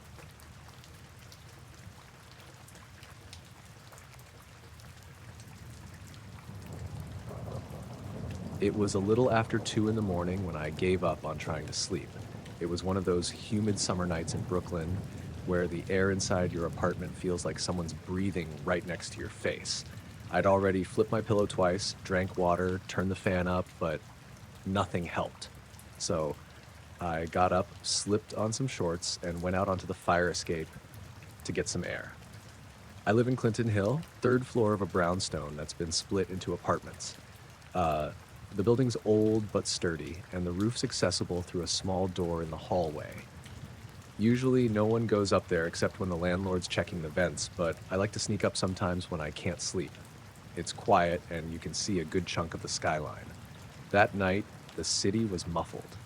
You could still hear the faint hum of traffic on the BQE, but it wasn't loud. The air smelled like hot concrete and someone's leftover takeout from another window. The sky was this dull, grayish purple, the kind you get from light pollution mixing with humidity. No stars, just that glow. I sat on the low wall by the edge, facing toward Manhattan. The Empire State Building was lit up blue and white, cutting through the haze. I stayed there for a while, just zoning out. Then I noticed it. There was a single white light high above the skyline. At first, I thought it was a plane heading toward LaGuardia, but it wasn't moving. Not at all. It hung there, tiny but sharp, pure white, no blinking, no color change. I figured maybe it was a drone, though it seemed too high for that. Way higher than any drone I'd seen around here. I watched it for a minute, waiting for it to shift. Nothing. It didn't even seem to drift like stars do over time. Just perfectly still. After a while, I realized how quiet everything had gotten. I hadn't noticed before, but the usual night sounds, sirens in the distance, music from someone's car, the occasional shout, were gone. Even the crickets that sometimes chirped in the courtyard had gone silent. It felt like the air had thickened. I kept staring at that light. 5 minutes passed, maybe more. My brain started going through the usual explanations: plane holding pattern, maybe a helicopter hovering, though there were no red or green side lights. And if it was a chopper, I should have heard it. Then out of nowhere, the light flickered. Not like it blinked off, but like it wavered, stretched slightly, then snapped back into place. I leaned forward, trying to focus. A second later, it moved. It didn't rise or fall. It shot sideways, fast, not gradually accelerating, just instantly moving left across the sky like a ruler sliding across a desk. It covered what looked like miles of sky in less than a second, then stopped dead. No arc, no sound, no trail. I remember my breath catching in my throat. The movement was so clean, it didn't even look real, like an animation glitch. It stayed there, in its new spot, just hanging again. I counted to 10, eyes locked on it, and it didn't budge. Then it darted again, back the other direction, even farther this time, and froze again. I said out loud, "What the fuck?" There was no one to hear me. For a few seconds, I thought maybe it was my eyes, like I'd moved my head slightly and it created the illusion of movement. So I tested it. I fixed my line of sight on the edge of a rooftop antenna and compared the light's position. It wasn't me. It was really moving. The air felt heavier then, like it does before a storm. But the clouds hadn't changed. No wind, no rumble of thunder. Just this weight pressing down and that light hanging there like it was aware of me. It stayed in that last position for maybe another minute, maybe two. I lost track of time because I couldn't look away. My heartbeat was loud enough that it filled my ears. Then, just when I started to think it was over, it made one last movement. It shot straight up. Not gradually, not at an angle, straight up, vertical. It accelerated so fast that the light became a streak, then vanished into the haze. No fade out, no dimming. Gone, like someone had turned off a switch. The moment it disappeared, the sounds of the city came back all at once. I heard a siren somewhere near Myrtle, a car horn, faint music from an open window. Even the air changed. It felt lighter, easier to breathe. I stayed sitting there for a while, just staring at the empty patch of sky where it had been. Nothing else moved up there. I half expected another light to appear, but it didn't. Eventually, I went back inside. I didn't even bother checking my phone or trying to film it. I hadn't thought to while it was happening. My hands were shaking a little. I got into bed, but I didn't sleep much. Every time I closed my eyes, I pictured that light snapping sideways. The next morning, I told my neighbor, Luis, about it. He laughed at first, thought I was joking, then said he'd seen weird lights once over Red Hook that looked like that. Fast and silent, but he figured they were experimental drones. That made sense on paper, but this thing had been higher than any drone could fly without losing signal. I tried looking up flight paths from LaGuardia and JFK later that day. Nothing matched what I saw. No aircraft in that position at that time. A couple nights later, around the same hour, I went back up to the roof. The air was cooler that night, a little breezy. The sky was clear enough that I could see a few faint stars. I stood there scanning the same patch of sky just in case. Nothing. But after about 15 minutes, I noticed something else. This faint buzzing sound, like an electrical hum, coming from somewhere above me. Not loud, but constant. I looked around for the source, but there were no transformers nearby, no air conditioners running. The sound seemed to be coming from the sky itself. It lasted maybe 20 seconds, then stopped. The next morning, my phone's compass app wouldn't work. I tried recalibrating it, but it just spun slowly, never settling. It stayed that way for most of the day, then fixed itself the following evening. I didn't connect those things at first, but they stuck in my mind. The silence, the hum, the compass glitch, all small, but strange enough to feel related somehow. A week went by, and I figured I'd let it go. Then one night, I was watching TV around 11, and the screen flickered for half a second. Just static, like an old VHS rewind. At the same time, I heard a single short tone like feedback from my speaker. When I glanced at the window, there was a faint white glow reflected in the glass. I thought maybe it was a plane again, but when I looked outside, the sky was empty. It wasn't as dramatic as the first night, but it left me with that same heavy feeling in my chest, like whatever that thing had been wasn't far away. Since then, I haven't gone up to the roof after midnight. I still think about that light sometimes when I see planes overhead, how steady they move, how normal their blinking looks. I start to imagine what it would look like if one of them suddenly darted sideways the way that light did. I've told a few people, but no one really knows what to say. It's easier to just file it under weird New York stuff and move on. But sometimes when the nights are quiet enough, I'll stand at my window and stare up at that same patch of sky, half expecting it to be there again. Perfectly still, perfectly silent, waiting.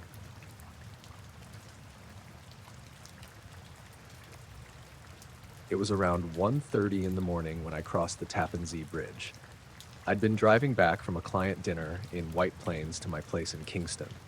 Normally I take the Taconic, but that night I wanted an easier route. Less wildlife, fewer sharp turns in the dark. It was late, and I was tired in that way, where your body feels heavy but your mind's still wired from caffeine. The highway was basically empty by then. It had rained earlier that night, so the pavement still had that damp shine. The air looked hazy over the river, mist or low fog, hard to tell. The lights along the bridge reflected in the wet asphalt like smeared gold paint. I had the radio on low, some late-night AM station playing talk segments about stock futures. Everything about the drive felt quiet and mechanical, almost peaceful. Somewhere near the middle of the bridge, I noticed something off about the sky. It wasn't a flash or light or anything, it was the absence of it. Above the water to my right, maybe 100 yards out, there was this shape. Huge, dark, and low. My first thought was a cloud bank, but it wasn't moving like one. It was more defined, more solid. At first, I didn't pay it much attention. You get weird light tricks over the river at night, fog, reflection, that sort of thing. But as I got closer, I realized how big it was. Whatever it was sitting just above the waterline, probably a few 100 feet wide. There weren't any lights on it, and yet it blocked the glow from the bridge lamps, like a hole punched into the air itself. I slowed down without realizing it, easing off the gas until I was barely doing 40. The bridge was completely empty, no cars in front or behind me, just me, the hum of tires on wet concrete and that black shape off to the right. I rolled down my window, like half expecting to hear a helicopter or a boat engine. Nothing. The air rushing in was cold and damp, but completely silent otherwise. Even the usual wind noise over the bridge seemed muted. Then my radio crackled. It wasn't just static. It was like the signal was being pulled apart. Voices stretched and warped, bits of sound rising and falling in weird, uneven bursts. I reached for the dial, thinking maybe I'd hit a dead zone, but when I turned it off, the static didn't stop. It just kept hissing softly from the speakers. I turned it back on. The talk station was gone, just a faint, pulsing whine mixed with white noise. When I looked back toward the river, the shape had shifted. I swear it had moved closer to the bridge. It wasn't fast or dramatic, just repositioned. Still no lights, no outline I could fully make out.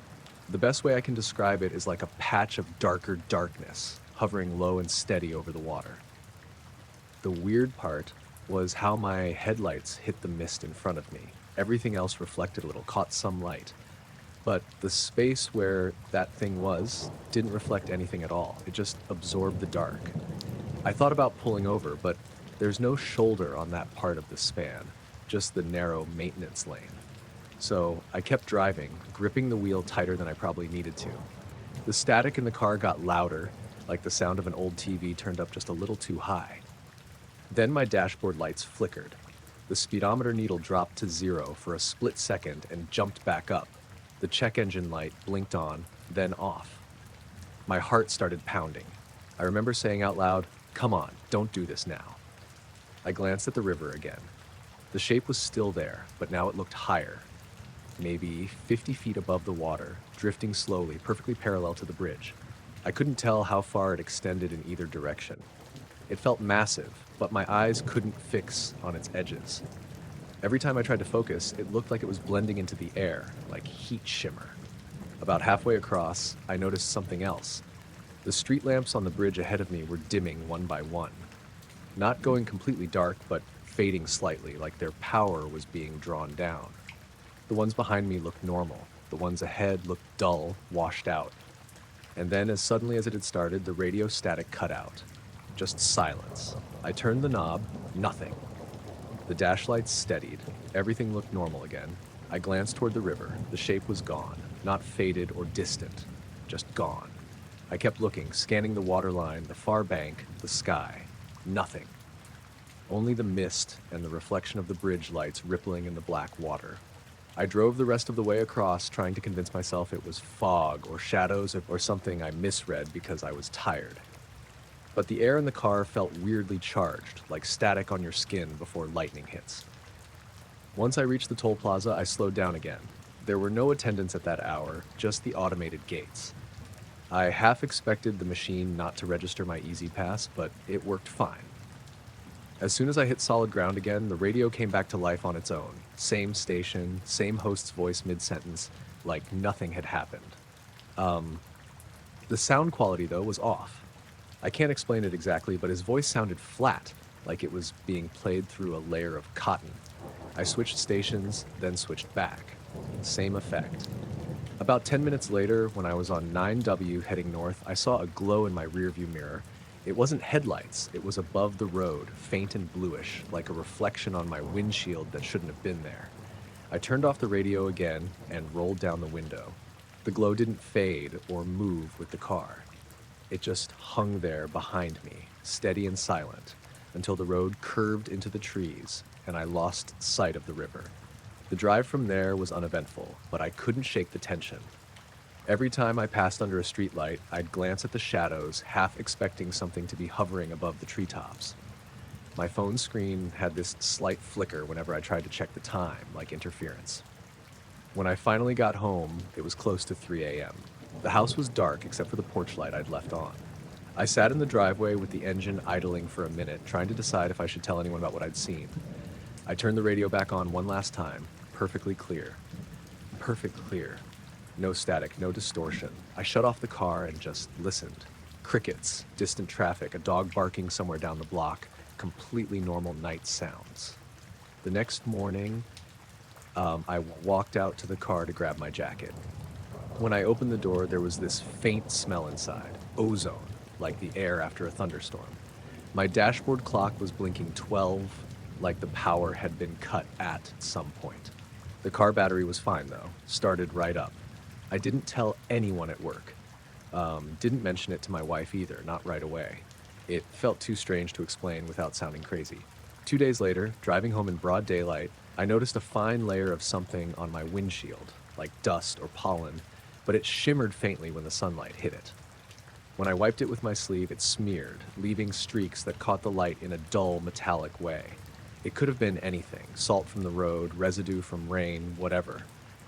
But I couldn't shake the thought of that dark shape hovering over the Hudson, silent and massive and wrong. I've crossed the Tappan Zee plenty of times since then. I always check the water, just out of habit. I've never seen anything like that again. But sometimes when I'm halfway across and the fog starts rolling in, my radio still cuts out for a few seconds. And every time it does, I can't help but glance to the right toward the river, just to make sure there's nothing there.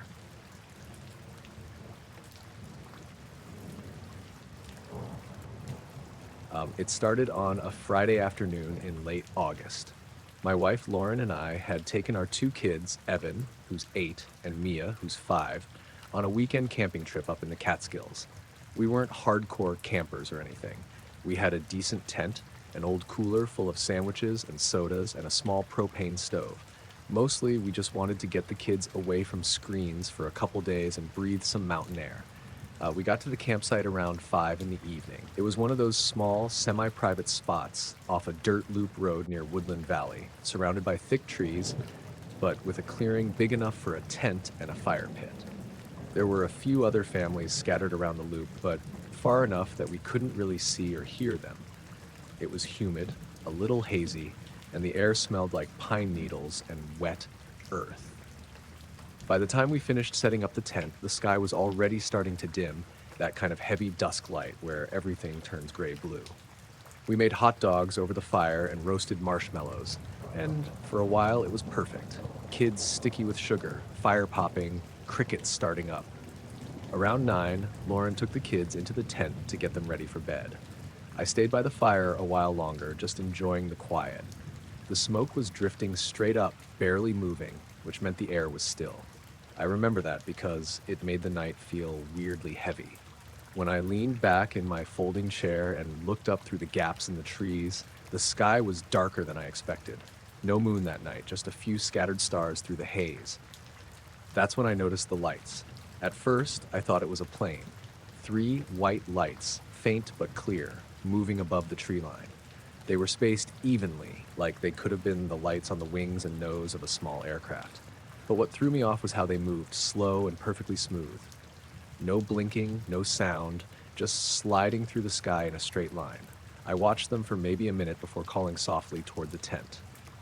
"Hey, Lore, come check this out."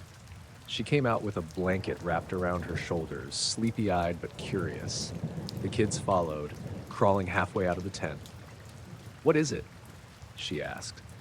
I pointed up. That. We all just stood there watching. The 3 lights were gliding above the trees, completely silent, holding that same triangular formation. The weird part was how steady it was. No wobble, no change in brightness, no sound of engines, just smooth. Evan said, "It looks like a big triangle," which was exactly what it looked like, 3 points forming a shape against the stars. Then, without warning, all 3 lights blinked out at the same time. Just gone.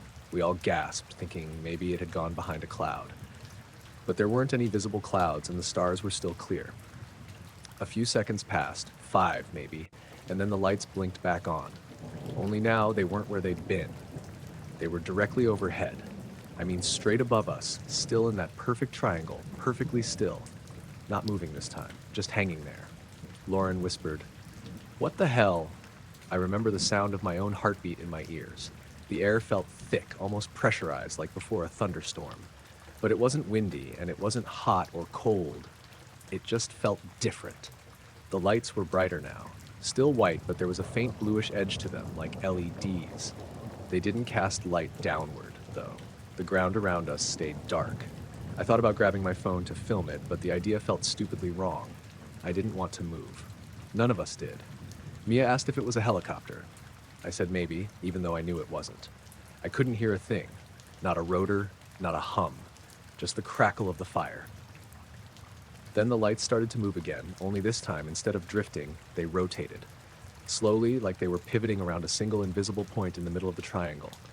It made no sense. Planes can't do that. Drones, maybe, but that high, that steady? Lauren grabbed my arm. "It's got to be military," she said, but she didn't sound convinced. They kept rotating until one light was directly above the others, forming almost a vertical line. Then they stopped again. Dead still. Evan said, "Dad, they're looking at us." That hit me harder than it should have. He said it like it was obvious, like he could feel something watching him. I told him it was fine, that they were just lights, but I couldn't shake that same feeling, like being under a spotlight you couldn't see. A moment later, the lights started to pulse. Not flashing, more like they were breathing. Each one brightened, dimmed, then brightened again, all in perfect sync. Slow, rhythmic. It wasn't random, it felt timed. Then everything went quiet. The crickets, the frogs, even the breeze in the trees, gone. Total silence. I didn't even realize how much background noise there had been until it stopped. I could hear the blood in my head and that faint electric hum you get in dead, quiet places. The lights pulsed a few more times, then, again, all at once, they vanished. We just stood there staring at empty sky. No fading out, no drift, just off. Lauren whispered, "Let's go inside." So we did. I zipped the tent closed and lay there wide awake while the kids fell asleep fast, still chattering about the triangle. Lauren and I didn't say much.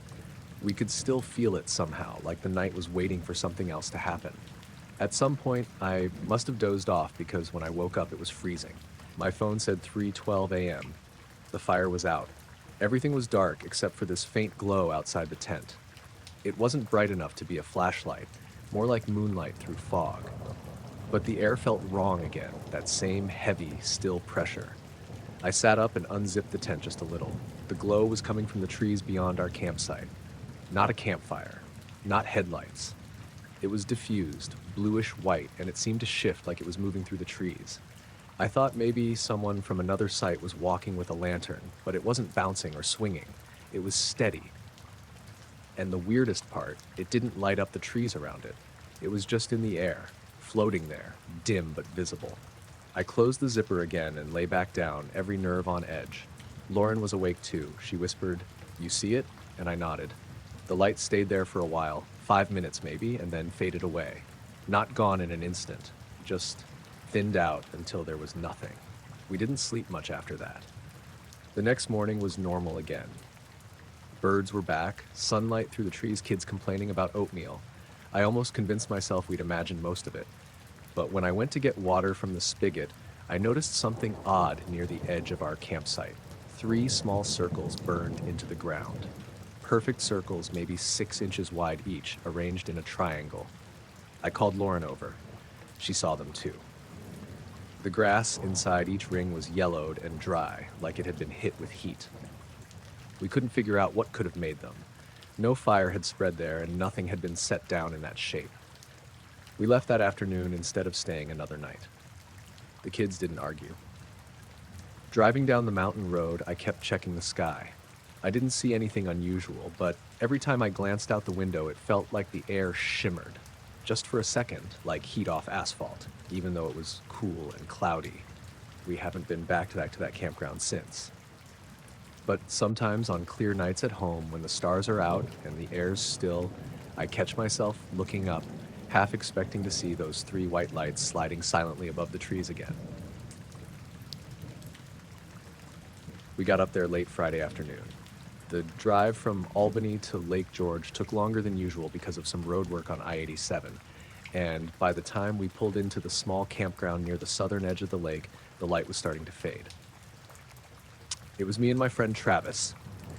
We'd been trying to plan a weekend fishing trip for months, and this was finally the one that lined up with both our schedules. The weather was perfect for it. Cool for early September, with that crisp edge in the air you only get in the mountains. No wind at all, barely a ripple on the lake. The surface looked like glass when we got out of the truck. You could see the tree line reflected so clearly, it almost messed with your depth perception. We pitched the tent, cracked a couple beers, and decided we'd get the boat out early in the morning. It wasn't much of a boat, just a 12-foot aluminum rowboat I'd borrowed from my uncle, but it was enough for a calm lake like that. That night we cooked over the little fire pit, mostly just talking about work and family stuff. Travis is one of those people who's always got a story ready, usually about something stupid he or one of his coworkers did. It was comfortable, easy conversation until around 10 when the air suddenly got colder. It wasn't gradual either.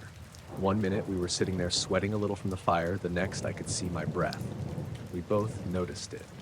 Travis said, "That's weird," and poked at the fire, thinking maybe it was just dying down, but it wasn't. The wood was still burning steady. The cold wasn't from the wind either, because there wasn't any. The trees were dead still, and the surface of the lake was perfectly flat. It didn't last long, maybe a minute, and then it was back to normal, warm again. I didn't think much of it after that. Mountain air can be strange sometimes. The next morning, we were out on the water just after sunrise. A light mist hung low across the surface, curling around the oars as I rowed us out. The silence was thick. No other boats, no birds yet, just the occasional drip from the oars and the sound of metal scraping against the wood of the oarlocks. We anchored maybe 100 yards from the far shore, a little cove that looked good for trout. The mist started to thin as the sun came up, and for a while it was just peaceful. I remember thinking I could sit there all day, even if we didn't catch anything. Around 8, I noticed the water shift. Not the usual ripple from a breeze or a fish jumping. This was different. It was like a single point on the surface started to tremble, sending perfect circular ripples outward. The kind you get when you drop a pebble, except there hadn't been any splash, no noise. "Did you see that?" I said. Travis turned his head and nodded. "Yeah. Must be something right under us." He leaned over the side, squinting into the water.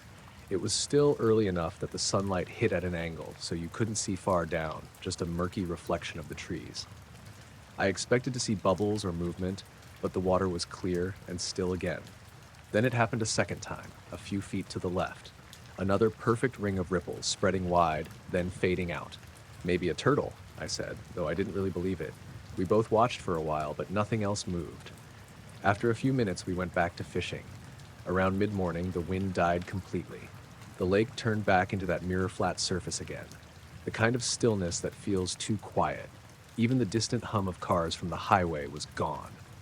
That's when Travis pointed. Look, right there. About 20 yards off the bow, another ripple started. But this time there was light coming from underneath it. At first, I thought it was sunlight bouncing off something, like a piece of metal under the surface. But it didn't shift or glint. It just glowed. A soft white-green light diffused through the water, maybe 10 feet down. It was roughly circular, about the size of a dining table, pulsing gently, almost like it was breathing.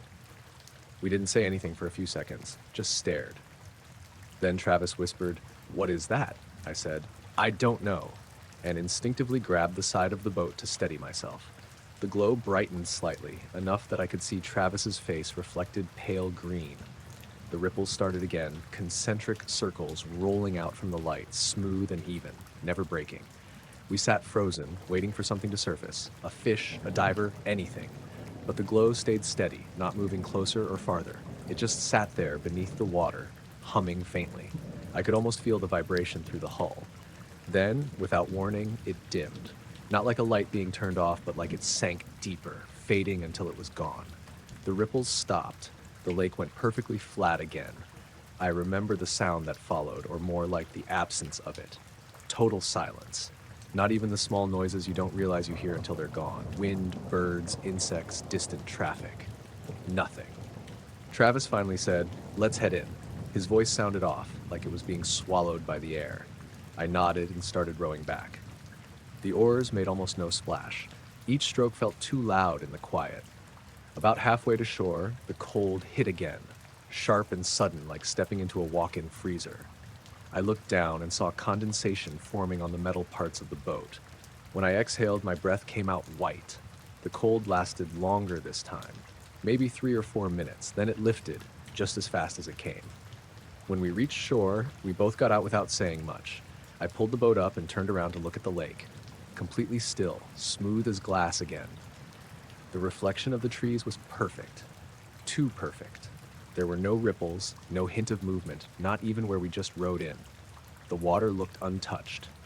We stood there for a while, watching. I thought maybe we'd see the glow again, or at least some disturbance, but it stayed calm. The mist that had burned off earlier started to creep back across the surface, thick and low. Travis said quietly, "You feel that?" I did. The air was humming again. Not loud, not something you could hear exactly, but you could feel it, like a low frequency in your chest. We packed up soon after. Neither of us wanted to stay another night. The campground manager asked if everything was okay when we checked out early, and Travis just said, "Weather's turning," even though it wasn't. The drive back was quiet. About halfway down the interstate, I realized my phone had no signal. It didn't come back until we were near Saratoga, then suddenly the bars popped up full. I looked over at Travis's phone on the dash. It was dead, even though it had been fully charged that morning. When I plugged mine into the car charger, the clock on the screen blinked wrong. It said 4:27 p.m., but it was barely noon. We both checked our watches. They were fine. Just the phone's time, completely off.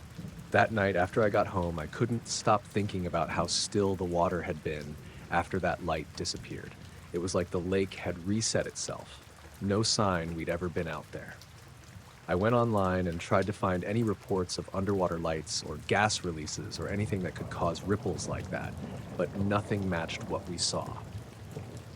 A couple days later, Travis texted me a photo he'd taken before the light appeared. Just a normal shot of the lake at dawn. But when I looked closer, near the bottom corner of the frame, there was a faint blur. Circular, pale green. He swore it hadn't been there when he took it. We haven't gone fishing together since. I still have that picture saved, though. And every once in a while, when I look at it, I notice something else in the reflection of the trees. Tiny ripples spreading outward, perfectly even, like the surface of the lake was already moving long before we realized it. I was running the loop around the reservoir in Central Park like I did most nights after work. It was early spring, just warm enough that you could run in a long sleeve without freezing. The air still had that wet, cold smell of winter. I remember it was a Thursday because the park was emptier than usual.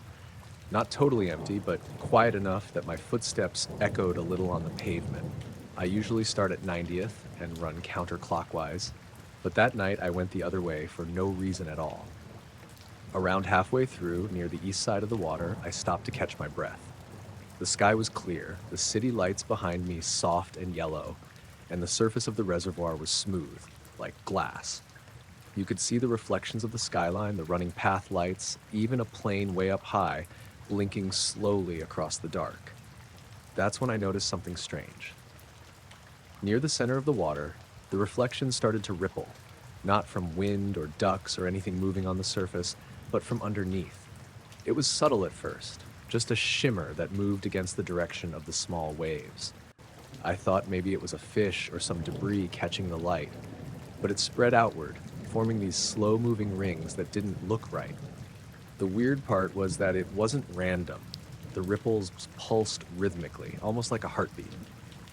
I turned to look up at the sky, thinking maybe a helicopter was passing overhead. Nothing. Just stars and the faint trail of an airplane way off to the south. When I looked back down, the light on the water had changed. There were 3 pale streaks reflected on the surface, like beams from something moving across the sky, except there was nothing above to make them. The beams weren't white exactly, more like silver or cold blue, and they moved together in perfect sync, sliding slowly across the reflection of the skyline.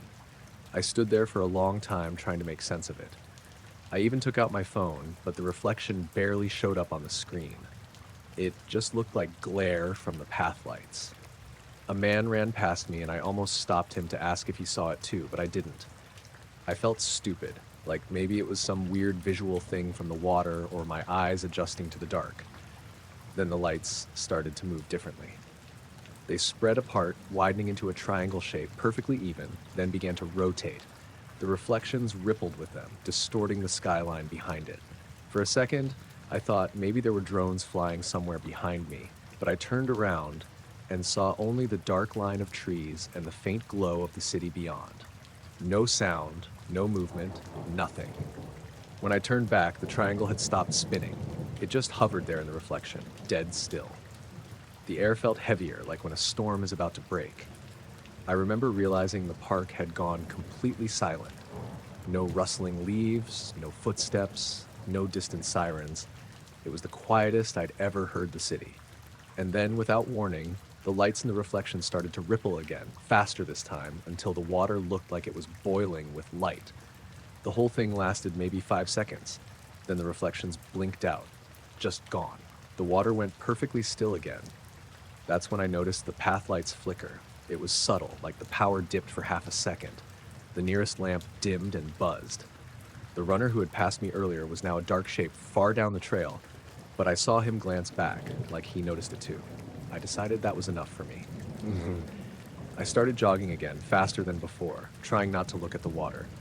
But about 50 yards ahead, the lights flickered again. All of them, one by one, down the curve of the path, almost like something was moving along with me. When I stopped, the flickering stopped too.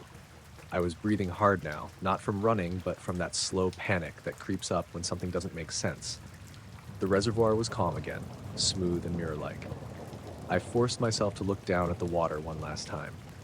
Nothing. Except there was a faint shimmer, like heat haze, rippling just beneath the surface where the triangle had been reflected.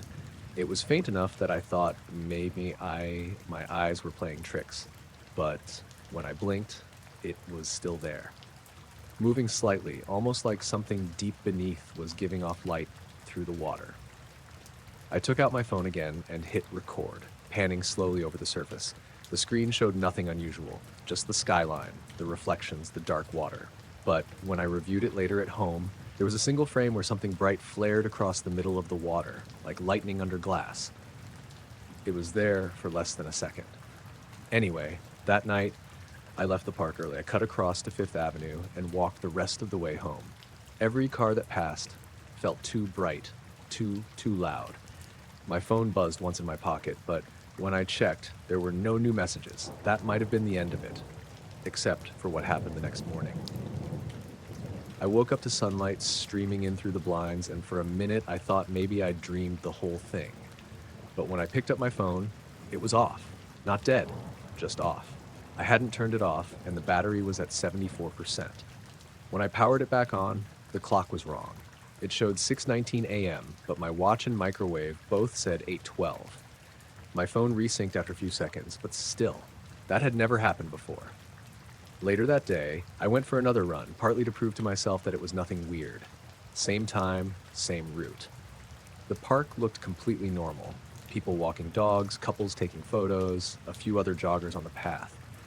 But when I reached the same spot on the east side, I noticed the air felt colder, even though the sun was still up. I stopped again and looked out over the water. Everything looked fine until I realized the reflections were slightly off. The skyline looked distorted, like the buildings were bending inward at the edges. It wasn't much, just enough that it didn't line up with the real thing. I blinked a few times and it straightened out. Maybe it was wind, maybe not. When I got home that evening, I opened the video I'd taken again, frame by frame. The moment that bright flare appeared, there was also a faint sound in the background. A short, low-frequency hum that didn't match anything else in the recording. It only lasted half a second, but it was there.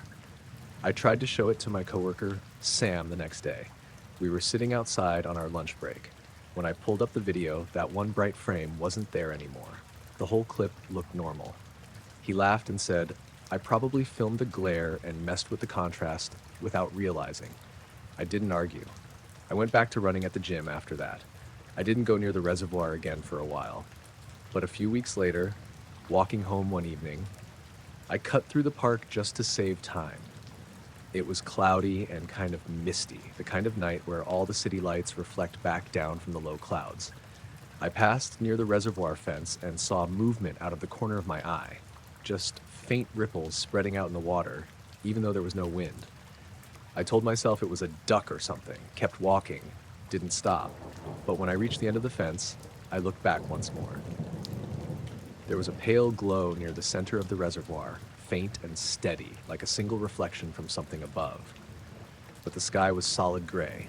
No moon, no stars, no planes.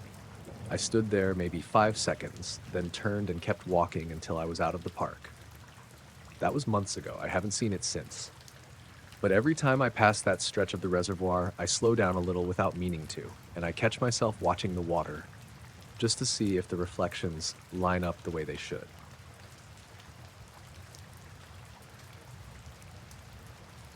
We started the hike later than we should have. There were 4 of us, me, Aaron, his girlfriend Lindsay, and my cousin Brian. We were camping for the weekend near the Niagara Gorge, a few miles north of Lewiston on the New York side. It was early September, still warm during the day, but cold enough at night that your breath fogged a little. We'd spent the evening down by the river drinking and talking. Aaron had this idea to hike partway up the gorge trail after dark, just to see what it's like. He said the moon would be bright enough to light the path. It sounded stupid, but we were all a few beers in and restless, so we went along. By the time we started walking, it was past 11. The air had that wet, earthy smell that comes off the river at night. Crickets were loud, and the occasional gust of wind would rattle the trees hard enough to make it sound like footsteps. We had 2 flashlights between us, one of those dim headlamps strapped to Aaron's forehead, and a big mag light I'd brought from the truck. The first part of the trail was fine. You could see the river through the trees every now and then, just a black stretch of moving water catching bits of moonlight. The drop-off on the left side made me nervous. The path was narrow, and loose gravel kept slipping under our boots. Around midnight, we stopped to rest at a small clearing that overlooked part of the gorge. The view was incredible, just this wide, dark canyon with the faint shimmer of the river down below. The sound of rushing water echoed up from somewhere deep in the gorge. It was peaceful, until Lindsay said, "What's that?" She was pointing down toward the bottom of the gorge. At first, I didn't see anything, but then Aaron killed his headlamp and the faint glow became obvious. It was orange, like a campfire, but dimmer, more spread out. It wasn't flickering the way fire should. It just glowed steadily, kind of pulsing every few seconds. None of us said anything for a bit. We just stared. It looked far away, but the scale was hard to tell in the dark. My first thought was that maybe someone had set up a camp down there, though I'd never seen anyone camp at the base before. It's steep and hard to reach. Brian said it didn't look like firelight at all. He was right. The glow wasn't reflecting off anything, not the trees or the rocks. It seemed like it was coming from the ground itself. We stood there for maybe 5 minutes watching it. Every so often it would fade, then brighten again, never going out completely. Aaron suggested hiking down a bit to see it better, but the trail narrowed fast and we didn't have enough light. Lindsay flat out refused. So we decided to turn back. That's when I noticed something weird. The air had gone totally still. No wind, no crickets, nothing. Even the river sounded quieter, like it was farther away. I didn't say anything, but the silence made my skin prickle. Aaron must have felt it too, because he whispered, "Do you guys feel that?" A moment later, there was this low hum, not loud, but deep, like it was coming from underground. It lasted maybe 5 seconds, then stopped. The glow pulsed brighter right after, then faded again. That was enough for Lindsay. She started walking back toward camp, saying she didn't care what it was, she just wanted to leave. None of us argued. The hike back felt longer. Every sound we made, boots on gravel, branches snapping, seemed too sharp against the silence. About halfway up, Brian said his phone had lost signal, which was weird because we'd had full bars before. I checked mine. Same thing. No service. When we finally made it back to camp, the fire had burned down to coals. Nobody said much. We each had a drink, then went to our tents. I lay awake for a long time, listening. I thought I heard the hum again once, but faint and far away. I told myself I imagined it. The next morning, we all agreed to hike back down and check the spot where we'd seen the light. It was around 9 a.m., clear sky, sun already warming the rocks. We followed the same path to the overlook and found the landmark, a big boulder with a dead tree beside it, then started carefully down the slope. The trail near the bottom was muddy and overgrown, but eventually we reached the flat area near the riverbank. It took some guessing to find the exact spot we'd been looking at from above, but when we did, we knew right away. There was a circular patch of scorched ground about 15 feet across. The dirt was dark, almost black, and dry to the touch, even though everything else nearby was damp from dew. The edges of the circle were sharp, like something had burned just that section and nothing else. The trees surrounding it were untouched, no singe marks, no fallen branches. Even the grass a few inches outside the ring was green. Aaron crouched down and poked at the soil with a stick. It broke apart easily like ash, but it didn't smell like anything. No smoke, no charred wood, just dust. "What the hell could do that?" he said. We all kind of stood there, waiting for someone to come up with an answer. Brian guessed maybe lightning, but there were no storms the night before, and there was no sign of an impact point or damage to the nearby trees. I tried to picture a campfire, but the shape was too perfect. No rocks arranged in a circle, no leftover wood or trash. Just that strange burn mark in the dirt. We stayed down there for about 20 minutes. Lindsay wouldn't step inside the circle. She kept saying it made her feel dizzy just looking at it. When we finally left, I took a few photos on my phone. They came out fine on the screen, but later that night, when I looked at them in my camera roll, they were all slightly off. The images were grainy and washed out, like the light exposure was wrong. The rest of my pictures from that weekend looked normal. That afternoon, back at camp, Aaron brought up the hum again. He said when it happened, he felt pressure in his chest, almost like when you're in an airplane and your ears need to pop. Brian said he hadn't felt that, but he'd noticed a faint vibration under his feet right before the sound stopped. I didn't say it at the time, but when we were down there looking at the circle, I'd felt something similar. Not while standing in it, just when I got close to the edge. A kind of static charge, like the air right before a storm. My hair stood up a little. I told myself it was just my nerves. We ended the trip early that day. None of us wanted to spend another night there. On the drive home, Aaron joked about calling someone from the park service to report it, but we never did. A few days later, I checked online for fire reports or anything about lightning strikes near the gorge that night. Nothing came up. I also tried looking up satellite imagery, but of course, the resolution wasn't good enough to see anything that specific. The last odd thing happened about a week afterward. I was sitting on my porch back in Buffalo, scrolling through my phone, when I thought I heard that same low hum again. It wasn't as strong, just a faint vibration like a truck idling far away, but it stopped me cold. It lasted maybe 10 seconds, then faded. I walked out to the yard and listened. Everything was quiet again. I haven't heard it since. I don't really talk to the others about it anymore either. We all agreed it was probably something explainable, a geological thing, or some industrial runoff causing weird effects, but I know none of us really believe that. Sometimes, when I can't sleep, I look at those photos on my phone. The burned patch is there, clear as day, but every time I zoom in, it feels like I can see faint color shifts in the soil, tiny streaks of orange, almost like the light's still buried under there, waiting.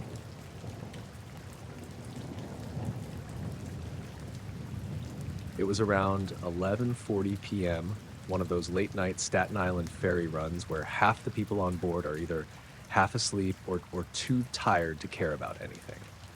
I was heading home from a closing shift at the restaurant, just wanting to zone out for half an hour. The boat was maybe a third full, a few commuters scattered around, some tourists with cameras hanging off their necks even though it was pitch black outside, and a couple of guys in suits looking dead on their feet. It was early March, windy and cold enough that the outer decks were basically empty. I went out there anyway. I liked the quiet, no chatter, no smell of fried food, just the sound of water slapping the hull and the hum of the engines. The city looked small behind us, lights blurring through a faint mist that hadn't turned to rain yet. We were about halfway across, maybe near Governor's Island, when I noticed something off. At first, I thought it was just a reflection, a weird shimmer on the water keeping pace with the ferry. The lights from Manhattan were hitting the harbor in patches, and this shimmer didn't match any of them. It was faint, like a metallic glint that flashed and then disappeared. I leaned over the railing a bit, squinting. Whatever it was moving fast, maybe 50 yards off the starboard side. Every few seconds, it caught some of the ferry's light, just enough to make out a dull, silvery color. Not bright like chrome, more like brushed metal. It skimmed the surface, cutting through the black water so cleanly there was no splash, no wake. I watched it for maybe 10 seconds before I started thinking it might just be debris, a piece of metal drifting or something. But it wasn't drifting. It was matching our speed perfectly, gliding in a straight line parallel to the ferry. I turned to see if anyone else was noticing. There was a guy a few yards down, maybe in his late 40s, with a messenger bag slung over his shoulder. He was looking down at the water too, his head tilted the same way mine was. I said, "Hey, you see that?" He didn't answer right away. Then he said, "Yeah," in this slow, unsure voice, like he was still deciding what he was seeing. We both leaned a little closer. The thing kept pace with us for another 30 seconds, maybe more. The longer I looked, the more I realized it wasn't shaped like a boat or a log or anything I could place. It was rounded, like a flattened dome, maybe 8 or 10 feet across. There were no markings, no lights of its own, just that faint reflection from ours. Then, without warning, it angled down and sank. Not like it tipped or rolled or drifted under. It just moved straight down, perfectly vertical, and vanished. The water didn't react at all. No ripple, no splash. The surface looked untouched. The guy beside me exhaled sharply and muttered, "What the hell was that?" I said, "You saw that, right?" He shook his head. Yeah, I saw it." We stood there another minute, watching the spot where it disappeared. The ferry's wake rolled past, gentle and normal. Nothing else. After a while, he just said, "Probably some kind of drone," and went back inside. I stayed out a bit longer. I wanted to believe it was a drone too, but drones don't move like that. Not in complete silence, and definitely not underwater. A few minutes later, I heard the PA crackle as one of the crew announced we'd be docking soon. I looked down one last time before heading in. The water looked darker than before, like a shadow was drifting under the surface, but it could have just been the current. Inside, the air was warm and smelled faintly of diesel. People were dozing or staring at their phones. Everything felt normal again, but I couldn't shake the sense that someone else should have noticed. When we docked, I followed the crowd off the boat and onto the terminal. The guy I'd talked to was a few people ahead of me in line. He looked back once, made brief eye contact, then turned away and kept walking. That night, I got home a little after midnight. My apartment in St. George overlooks part of the harbor, and out of habit, I stepped onto the balcony before bed. I could see another ferry heading back toward Manhattan, its lights cutting across the dark. I didn't expect to see anything, but as I leaned on the railing, I noticed something faint, a single point of white light low on the water, far out near the middle of the bay. It moved slow, steady, no blinking or strobe like a plane or boat.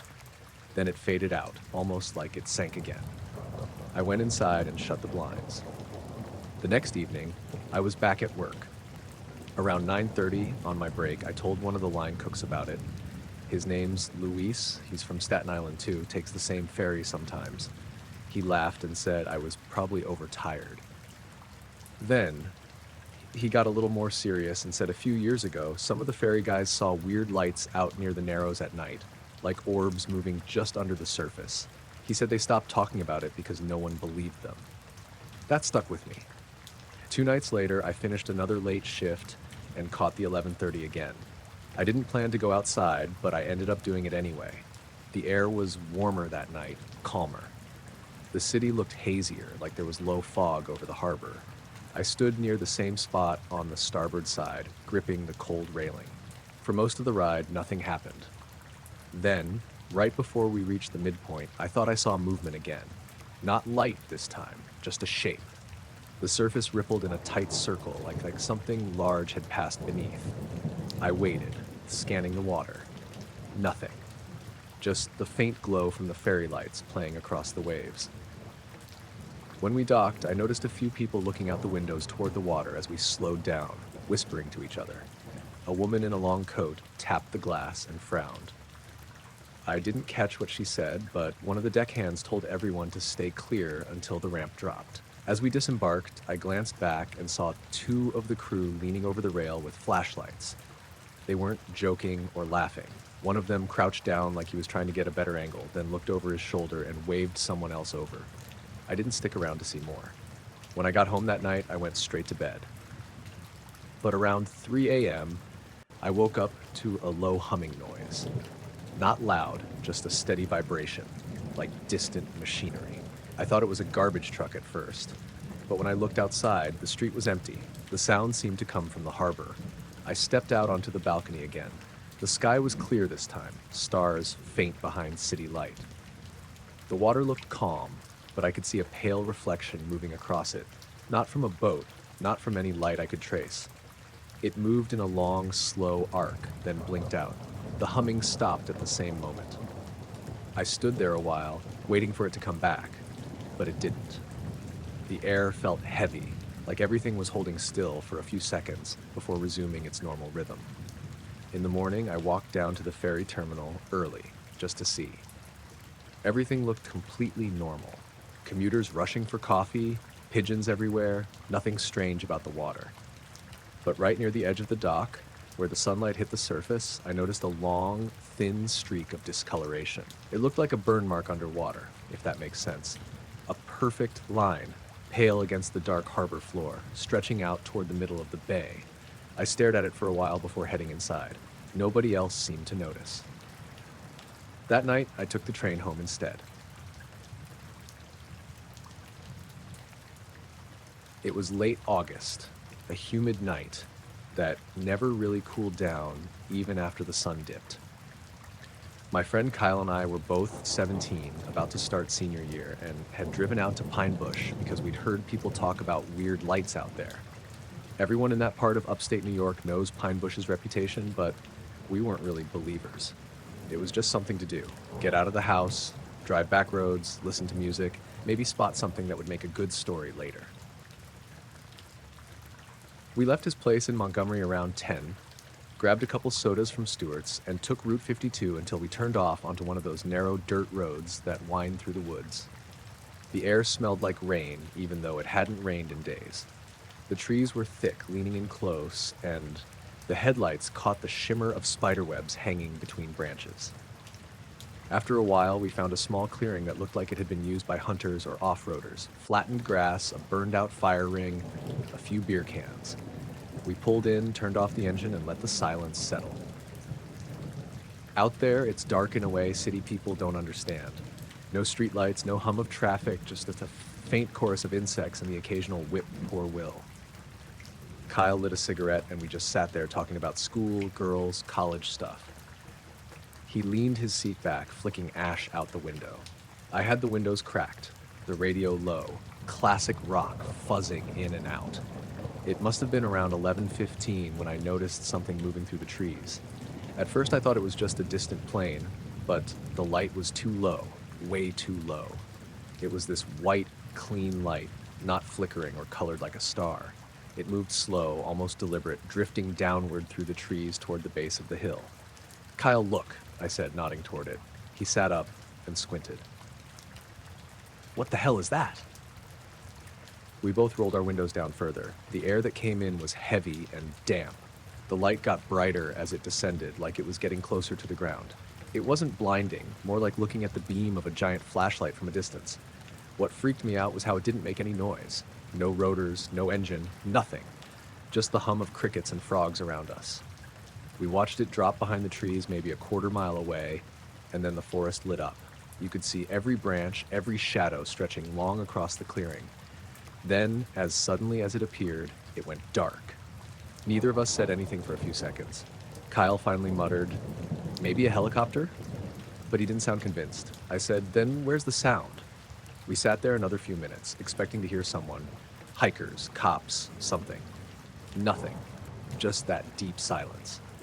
Kyle turned the key halfway to power the radio again, but all we got was static. Every single station. He tried switching through them and laughed nervously, like it was just bad reception. I checked my phone. No signal. Not one bar. Normally, you at least get something out there, even if it's weak. "Let's go check it out," he said. I told him that was a bad idea. It was pitch black past the headlights, and if it really was something like a crash or equipment or whatever, we'd be stumbling around in the dark with no way to call for help. But he was already halfway out of the car, cigarette dangling from his lips. We walked maybe 20 yards from the clearing before I stopped. The forest felt wrong. Not just quiet, but still. No bugs, no leaves rustling, no frogs. The air had this faint electric smell, like the air before lightning. Kyle kept going another few steps before he froze. "Do you hear that?" he whispered. I didn't at first, but then I caught it. A faint vibration, not exactly a sound, but a feeling, like when a big truck passes and you feel it through your chest. It was coming from the direction where the light had gone down. That was enough for me. I said, "We should get back to the car."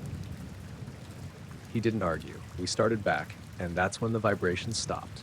Dead silent again. No breeze, no insects. I could feel sweat rolling down my neck, even though it wasn't that hot anymore. When we got back into the car, the metal body felt slightly warm, like it had been sitting in the sun all day, even though we'd been parked for almost an hour. Kyle shut his door and said quietly, "Okay, that's weird." We sat there debating what to do, drive toward where we saw it or head home. The radio was still static and neither of our phones would connect. Kyle was staring out the windshield when he suddenly said, "It's back." I looked up, and through the trees, I saw the same light again. Only now it wasn't moving.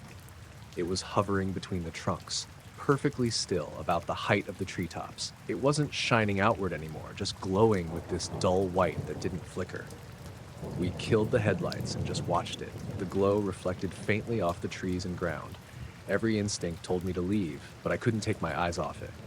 Then it blinked. Not like a light turning off, but like something enormous shifting behind it, blocking it for a fraction of a second. When it came back on, it was closer. Kyle whispered, "Dude, go." I turned the key, the engine sputtered, and for a second I thought it wasn't going to start. Then it caught, headlights flaring back on. When I looked again, the light was gone. Just trees. We didn't talk on the drive back to Montgomery. The road was empty the whole way, no other cars, no animals. At some point, the radio came back. just fuzz that turned into a commercial for a car dealership like nothing happened. When we hit town limits, both our phones buzzed at the same time, signal back. Kyle said, "What time you got?" I checked mine, 12:52. That didn't make sense. We couldn't have been out there more than 40 minutes, maybe an hour tops.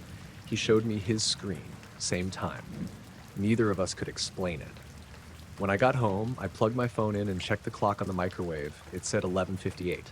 So did the clock on the stove. My phone was an hour ahead. I restarted it, thinking maybe it was a glitch. Still showed 12:58. The weird thing? The weather app said I was in Wurtsboro, which was 20 miles away.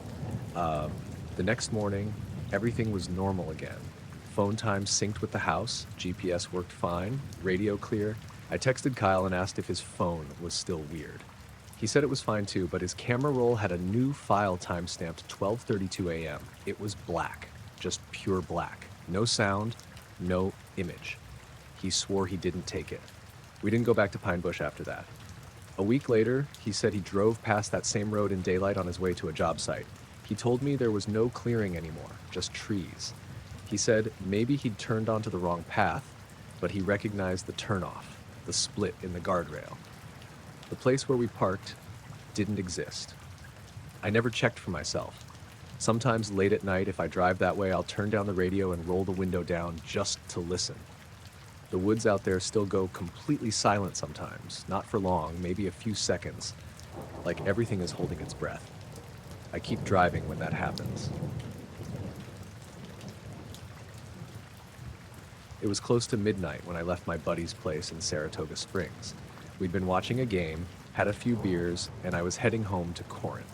It's maybe a half-hour drive, mostly through back roads lined with thick woods. The sky was clear, just a few stars visible between branches, and the air had that early spring chill where you can see your breath a little. The first 20 minutes were nothing unusual. Empty road, no headlights behind me, just the low hum of the tires and the occasional whine from the transmission when I hit a bump. I had the radio on low, some classic rock station out of Albany. But right after I turned onto Middle Grove Road, the signal cut out completely. Static.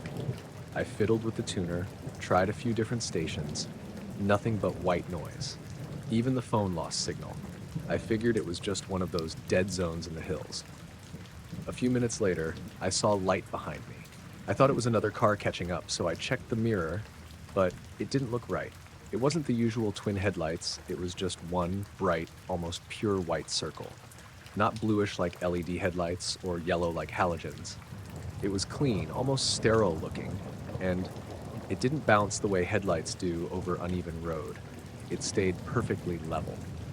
I slowed down a bit to let whoever it was pass, but the light didn't close the distance. It stayed maybe 100 yards behind, dead center in the lane. When I sped up, it matched my speed. When I slowed, it slowed. That's when I started getting uneasy. I pulled over once, pretending to check my GPS, thinking maybe I'd just let it pass, but when I stopped, it stopped too. The brightness didn't change, but it wasn't blinding, more like it was glowing through the trees. I rolled my window down to listen. No engine noise, no tires on gravel, nothing. After maybe 30 seconds, I put the car in drive and started rolling again. The light followed. I told myself it was probably some guy with a spotlight mounted on his truck screwing around. But then I realized the road was narrow, only one lane in each direction and winding. The way that light stayed perfectly steady dead center didn't make sense. Around that point, I came up on a dirt service road that led off into the woods. I'd passed it a few times before. It wasn't gated, just a rough path utility trucks use sometimes. I figured if someone was following me, I could pull down there, kill the lights, and see what they did. I turned onto it fast, tires crunching over gravel. The trees closed in almost immediately, branches brushing the roof. I drove maybe 50 feet in, cut the engine, and shut off my headlights. The forest went completely black. I sat still, barely breathing, watching the mirror. The white light slowed on the main road, then came to a stop. It didn't swing its beam around or search. It just hung there, completely motionless between the trees. I thought it was some kind of drone at first, but it was big, maybe the size of a car hood. The shape was hard to make out, but there was a faint edge to it, like a disc or oval. No sound at all. I waited. A minute passed. then 2. The light didn't move an inch. I remember turning my ignition key halfway, not to start the car, just enough to bring the dash lights on so I could glance at the clock. It was 12:23. I looked back. Still there. At some point, I realized I was gripping the steering wheel so hard my hands hurt. The light began to pulse very slowly, dimming just a little, then brightening again. Not rhythmic, like breathing almost. Something about that made my stomach flip. I turned the key the rest of the way, headlights back on, and reversed quickly, gravel kicking up. The second my tires hit the main road again, the light flickered, then shot upward. Straight up, not diagonally, just vertically, until it disappeared into the tree line above. No sound, no trail, just gone. I sat there in the middle of the road, heart racing, headlights pointed down an empty stretch of asphalt. I waited for another car to come by, but the road stayed empty. The rest of the drive home was quiet. The radio was still dead, even after I got closer to town. When I finally pulled into my driveway, the clock on the dashboard read 1:02. The drive from that turnoff shouldn't have taken more than 15 minutes. I went inside, sat at the kitchen table, and just listened to the refrigerator hum for a while. Around 1:20, I checked my phone, full bars, and the time matched the dash clock. No missed calls, no messages. I didn't sleep that night. Every time I closed my eyes, I saw that white glow behind the trees. The next morning, I drove back out there. I stopped at the same spot on Middle Grove and looked down that service road. The entrance was muddy, tire tracks everywhere, but mine were still visible. You could see where I'd turned in, reversed out. Nothing else.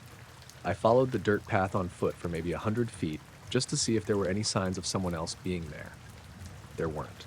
No footprints, no cigarette butts, no broken branches.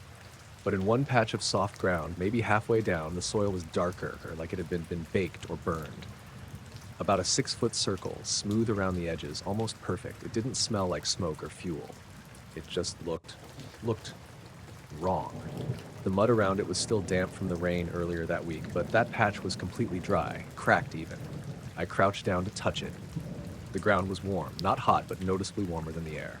A car came up behind me on the main road, and I stood up fast. It was a county truck, probably a utility guy. He slowed down, saw me, and asked if everything was okay. I told him I'd seen a light out there the night before and wanted to make sure it wasn't someone camping illegally or something. He looked down the dirt path, squinted a bit, and said, "Yeah, people say they see stuff out here sometimes. Must be the base." When I asked what base, he said there used to be some kind of radar testing facility farther north back in the 70s, and maybe the military still used parts of it. I nodded, pretended that made sense, and left it at that. Driving home again in daylight felt strange. Everything looked normal, just pine trees, gray pavement, birds hopping along the shoulder. But every so often I'd glance in the rearview mirror and half expect that light to be there again. That night, I went to back up the dashcam footage from my car. It's one of those cheap ones that overwrites itself every few hours. The video from the drive started fine.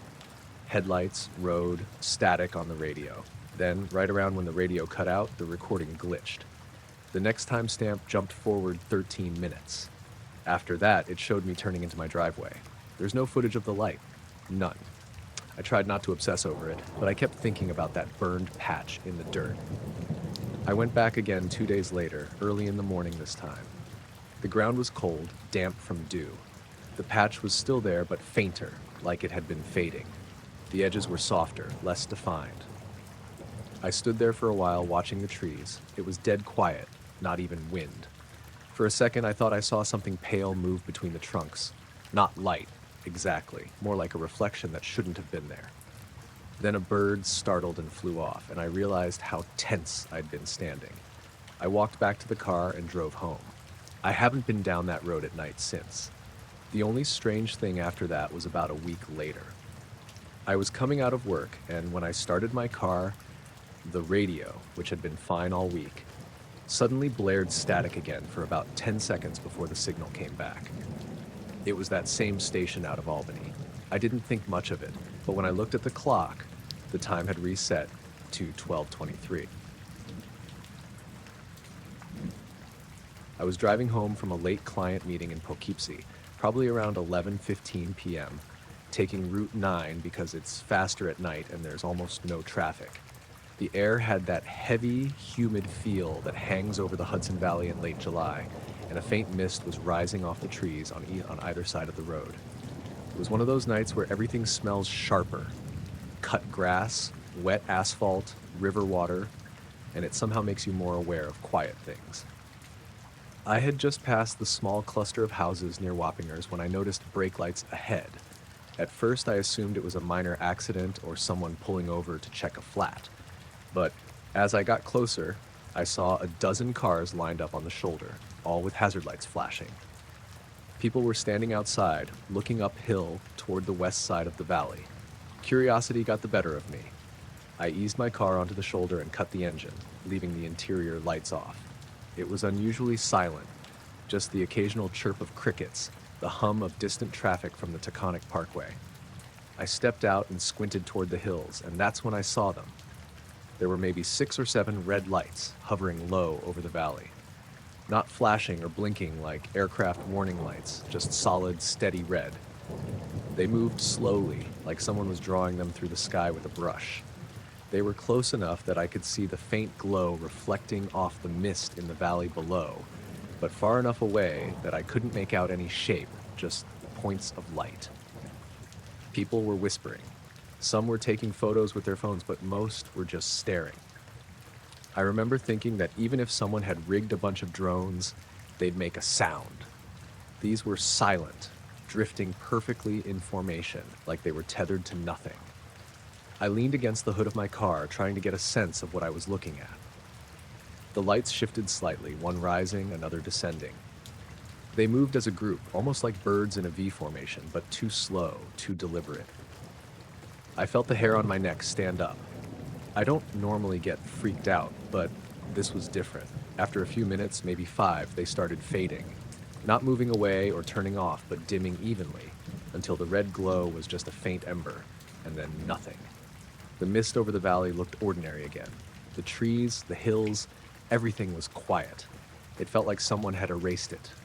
People around me were murmuring, some laughing nervously, saying it was probably a fire on a distant hill or a helicopter, but no one sounded convinced. I checked my phone. Full signal, no alerts, no emergency notices, no news. I drove on slowly, glancing at the valley to see if anything would reappear. The rest of the drive was uneventful, but I kept noticing small things that didn't make sense. My headlights seemed brighter than usual, reflecting off the mist in uneven ways.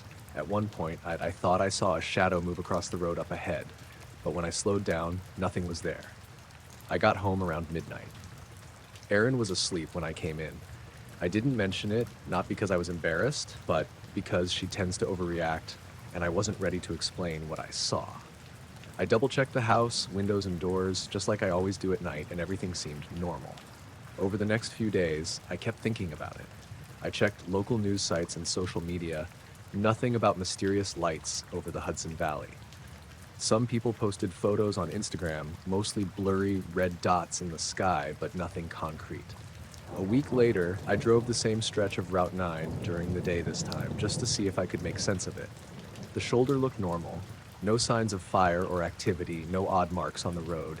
Everything was ordinary, but my mind kept drifting back to that night. The strangest part was how calm the valley felt when the lights were gone. It's like the air carried a weight for those 5 minutes, and then it lifted. I keep thinking about it when I drive that way now, late at night, looking out across the hills. Sometimes in the faint glow of distant city lights, I swear I see a flicker of red, but then it's gone. I haven't gone back to the shoulder at night. I drive past it and glance over, just out of habit, but I don't stop. People talk about drones, reflections, atmospheric conditions, but none of that explains how it moved, how perfectly silent it was, or how it just faded into nothing. The memory of the lights stays with me, though. It wasn't frightening exactly, but it was deeply unsettling. Something in that valley was behaving in ways I couldn't predict or understand, and I've realized that part of living here is accepting that some nights, some things don't make sense. I still drive Route 9 at night, usually alone. I watch the valley, sometimes talking to myself, quietly, joking that I'll see those lights again. But I haven't, and maybe I don't want to. The emptiness after they disappeared is just as strange as the lights themselves. Like the world briefly shifted and then everything snapped back into place.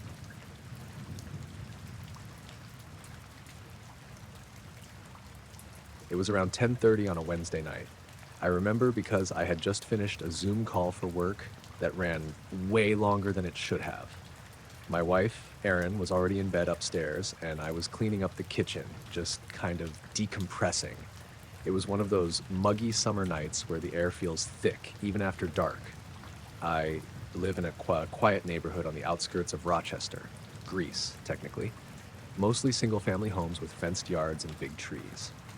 You can hear the expressway faintly if the wind's right. The trash pickup is early Thursday mornings, so I figured I'd take the bins out before heading upstairs. I grabbed the bag from under the sink, tied it off, and stepped into the garage. The motion light flicked on, buzzing faintly. I remember noticing how still it was outside. No crickets, no wind, just that heavy, humid air. Even the street seemed unusually quiet. When I lifted the lid on the trash can, I saw this faint light moving across the yard behind my house. At first, I thought it was a plane. We're under a flight path, and you get small ones heading toward the airport all the time. But this wasn't like that. It wasn't blinking. It was steady and white, and moving slower than anything I'd seen before. I set the trash down and just watched. The light got brighter, and as it passed over the trees, I realized it wasn't just a dot. It had shape, wide and curved like a boomerang, or maybe a crescent. It looked solid, not like a searchlight or drone. There were no red or green marker lights, no sound at all, just this smooth, glowing arc gliding silently maybe 200 feet up, tops. It moved from west to east, slow and steady, and the weirdest thing was the way it seemed to reflect light downward, like the underside had a dull glow, enough to light up the tops of the trees for a second as it passed. I stood there, squinting, trying to make sense of it. After a few seconds, it looked like it started turning, banking left, almost pivoting in place. That's when it hit me how quiet everything was. I should have been able to hear something. Wind, an engine, anything. There was nothing. Just that soundless motion. I ran back into the kitchen to grab my phone. It was charging on the counter, so I yanked it off and hurried back to the door. But right as I reached for the handle, all the lights in the house flickered. Not just dimmed, they went completely out for maybe half a second, then came back on. The microwave clock reset. I remember hearing the fridge compressor kick off, then back on again. When I opened the door, the garage light was dead. It didn't come back on. I stepped out anyway, holding my phone up like a flashlight. The air felt different, kind of charged like before a thunderstorm, even though the sky was clear. The thing, whatever it was gone. The sky looked normal again. No glow, no movement, just stars and a faint orange haze from the city in the distance. I walked to the end of the driveway, scanning the tree line. Nothing. I waited maybe 30 seconds, phone in hand, before finally opening the camera app. The second I did, the app froze. The screen went black, then dumped me back to the home screen. I tried again. Same thing. I switched to video. Same.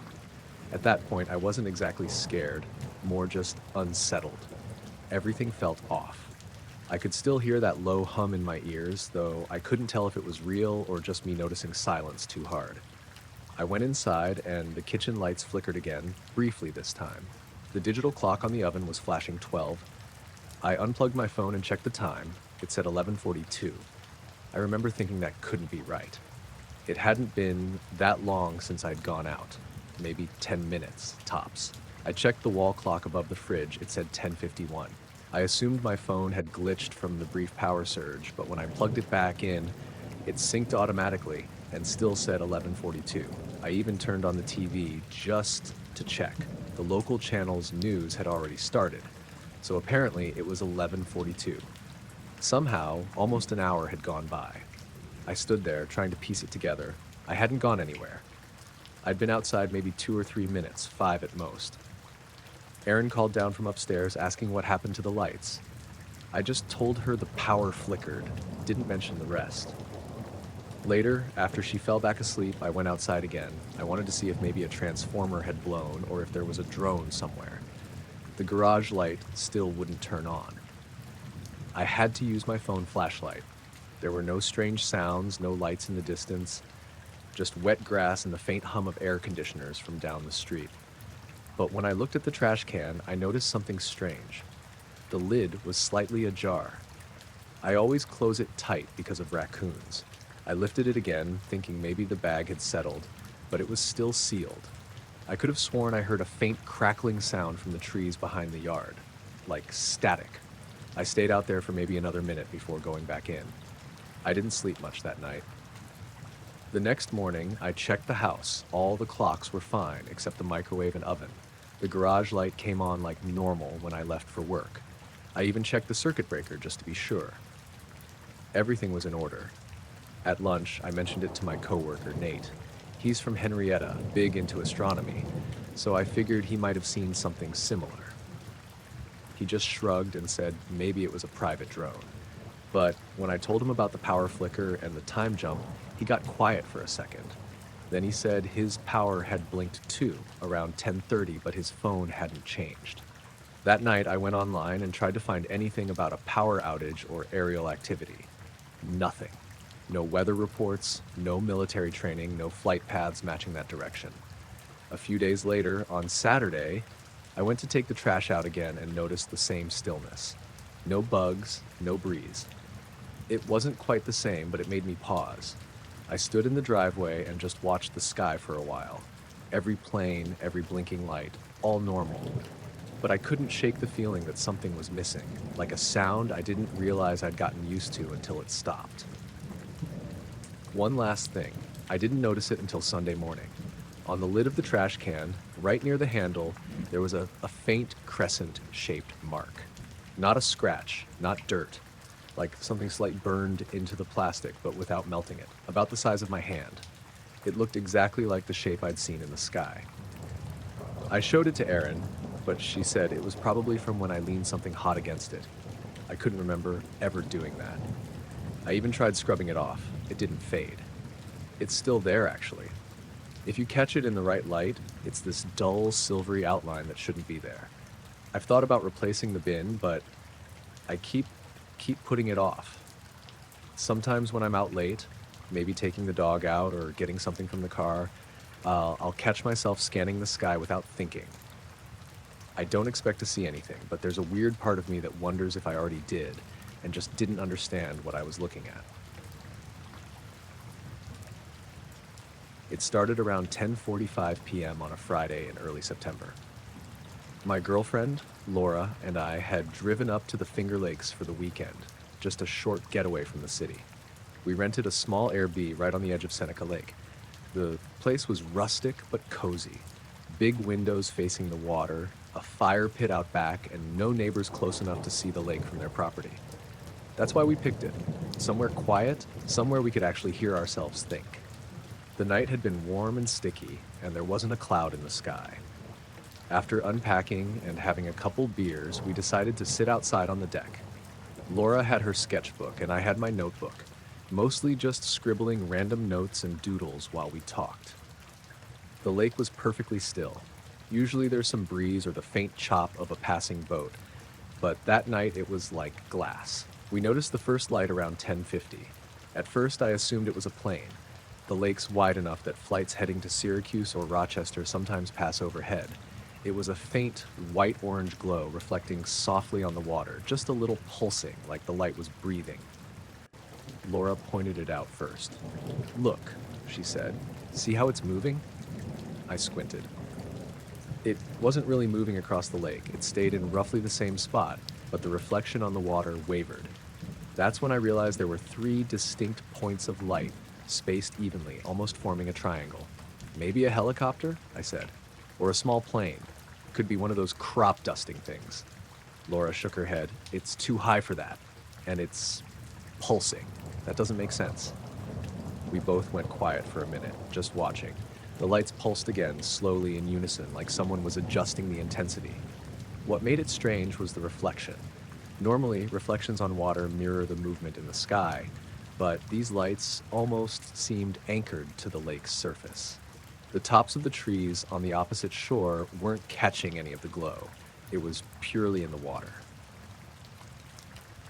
I grabbed my phone to take a picture, but by the time I opened the camera app, the reflections started moving. Not the lights in the sky, I couldn't actually see the light sources clearly. But the reflections split. Two moved slowly apart in opposite directions, still pulsing faintly, while the third stayed roughly in place. Did you see that? Laura whispered. I nodded, still holding my phone, and started filming. The reflections drifted for maybe 20 seconds, slow, deliberate. I couldn't hear anything. No engine, no rotors, no distant hum. Just the lake, quiet and smooth, like nothing existed beyond our deck. By the time I looked up from the screen, the lights in the sky, if they were even there, had gone. There was nothing above us, just stars. But the reflections lingered a little longer, moving across the water until they faded entirely, like the lake had absorbed them. I lowered my phone and stared. That's not normal. Laura was biting her lip. Maybe it's some kind of weird light reflection from the city? She gestured toward Geneva, about 10 miles away. But the city's lights are farther, and they don't move like that.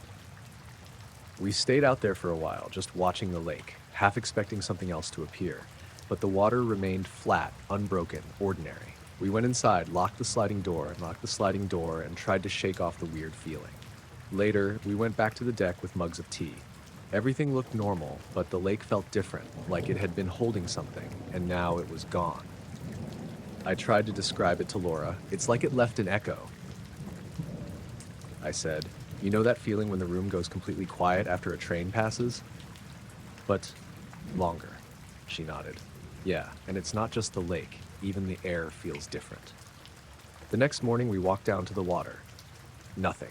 The surface was clear, the trees ordinary, the air just fresh and humid from overnight dew. No marks, no unusual reflections, no disturbance of any kind. We spent the day in town, trying to distract ourselves, and we didn't talk much about it. When we mentioned it to the Airbnb owner, he laughed and said the lake does weird stuff sometimes. Reflections, fog, optical illusions. But it didn't sound like anything he'd ever seen. That night, we stayed on the deck again, hoping maybe to see something else. Not out of curiosity exactly, but out of a quiet need to understand. The lake was calm, the stars bright, but nothing happened. No lights, no reflections, nothing that seemed unusual. We left the next morning. On the drive back toward the thruway, I kept looking in the rearview mirror, half expecting a glow to follow us, but there was nothing. The world felt normal again. Even now, when I think about it, it doesn't make sense. 3 lights, pulsing reflections, moving in perfect separation, and then nothing. There was no noise, no indication of aircraft, no evidence of anything at all. Sometimes, late at night, I imagine the lake again. I can almost see the reflections, faint and slow, drifting apart. I can feel that weight in the air, like something unseen passing just above the water. But every time I glance at the Finger Lakes on a map, they look ordinary, quiet, untouched. I tell Laura, maybe we just got lucky, or unlucky, to see something that shouldn't be there. She smiles, nods, but we both know it wasn't luck. It wasn't anything we can explain. It just happened, and that's the strange part.